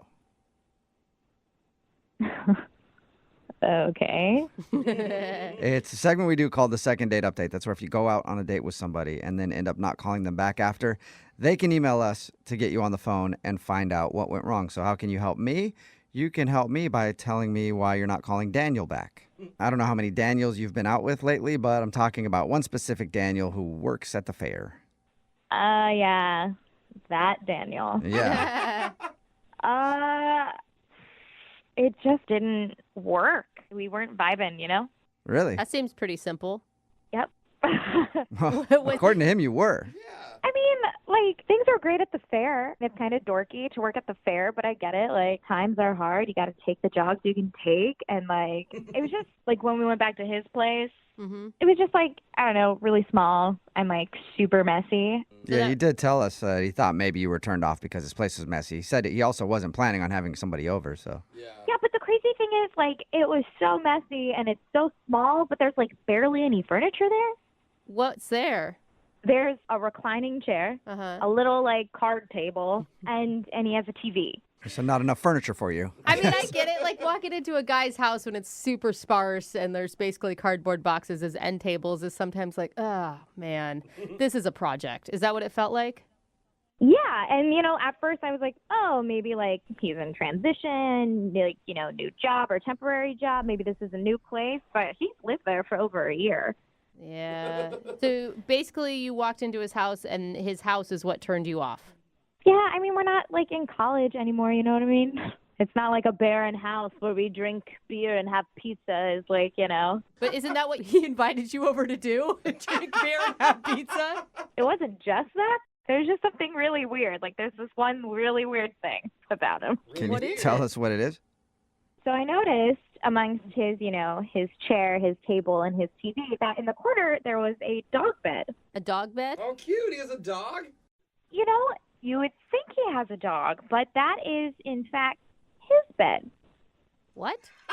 What? Sleeps in a dog bed? No. He sleeps in a dog bed. Are you sure? Why? I mean, were you making that assumption or did he tell you that? Oh, no, I asked. I was like, oh, my gosh, do you have a dog? I love dogs. And he was like, oh, no, that's my bed. And I thought it was a joke.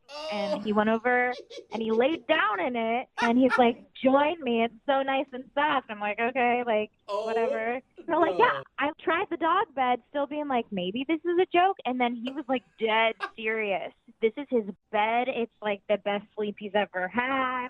It's not worth investing in a mattress. Like, it was so weird. Is he actually proud? He's proud of sleeping in a dog bed? Well, I guess he's not proud enough to tell you guys that, but he was sure proud when I was there. I just picture him, like, walking around in circles before he finally laid down. Messing with the blankets with his mouth. Yeah, I wouldn't be surprised. Oh, my God. What did you say to him? Once I realized this was like a real thing, I was like, I gotta get out of here. This is like, you know, like serial killer kind of weird. And the worst part was he definitely has those like sad puppy dog eyes. And when I was like, gotta go, and it was just like those sad eyes. So I gave him this weird quick hug and then was like, bye, which to me, I thought was very clear. That's not working. I'm out. I cannot believe you went on a date with a carny that sleeps in a dog bed. That sounds fitting. Wow, that sounds even weirder when you put it like that. Yeah, it does. Well, guess what, Alexis? It's going to get a little bit weirder still because Daniel is actually on the other line and wants to talk to you. Hey, Alexis. What? Yep. Oh. Hey. Is this really happening right now? Is this one of those like game shows? Have I been like punked or something? No. First of all, like, you didn't mention you were upset about my bed. And I'm legit, like, wondering why, like, you would think that's a weird thing. What? I mean, I guess it could kind of come off as just a little bit weird, but, like, until you actually try it out. I'm legitimately confused on how you don't think this is a weird thing.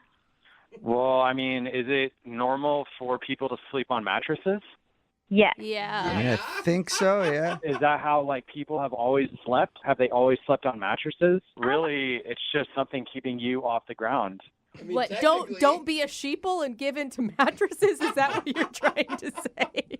Well, I'm trying to tell you guys, I've tried human beds in the past, and they're not as good. Dog beds are very simple. They're smaller. What? I guess it would be easy to move around if you're moving. No, but for real, like, are you just having some serious... I mean, we get it if you're having some serious financial issues and you can't afford a bed. Like, No, it's not. It's nothing like that. I had a dog in the past, and I bought my dog a dog bed, and he was not interested in it at all. Like, he didn't sleep in it. And one day I was just chilling around the apartment, and I just tried to take a nap in it. and I had a really deep sleep. It was like an amazing nap, and then I just tried sleeping in it at night, and it just like really worked out. Like I've never slept better. Oh, so you just love sleeping in your dog bed. Yeah, like I said, it's just like a regular bed that happens to be made for dogs. But no woman is going to come back. I mean, Daniel, what happens if like you had a long-term girlfriend who moved in? You obviously wouldn't fit on a dog bed. I'm just going to throw this out there. They do have like bigger dog beds for like mastiffs and like larger dogs. Wait, how big are you sleeping on right now if you're not already on a Mastiff dog bed? It's just like a regular bed for like kind of like medium-sized dog. Oh, you just got to get curled up, I guess. Yeah. It forces you to get like curled up in like a really nice position. And Alexis, I don't even know why you're trying to act like this right now on the radio when you clearly laid down in the bed and you thought it was comfortable yourself, you know, and you're trying to act on the radio now like, you know, this is a deal breaker for you. I just didn't want to get murdered, you know? Nobody's going to murder you. You're just being stupid. Was it comfortable or not? Be honest. Absolutely not. It's like an inch of foam.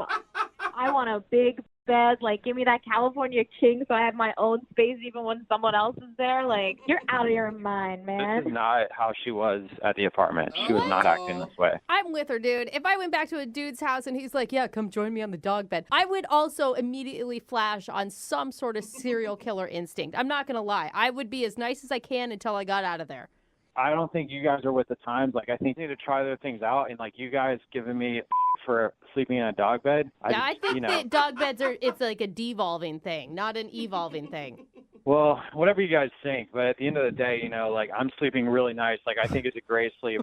And, Alexis, I think it's wrong for you to judge me for this. I honestly think you should just give me another shot. Like, I don't think that this should be a deal breaker. Like, because, you know, I definitely am ready to be in a relationship with you. And, like, I don't know. Like, Yeah, I mean, judging by his sleeping, he'll be really loyal.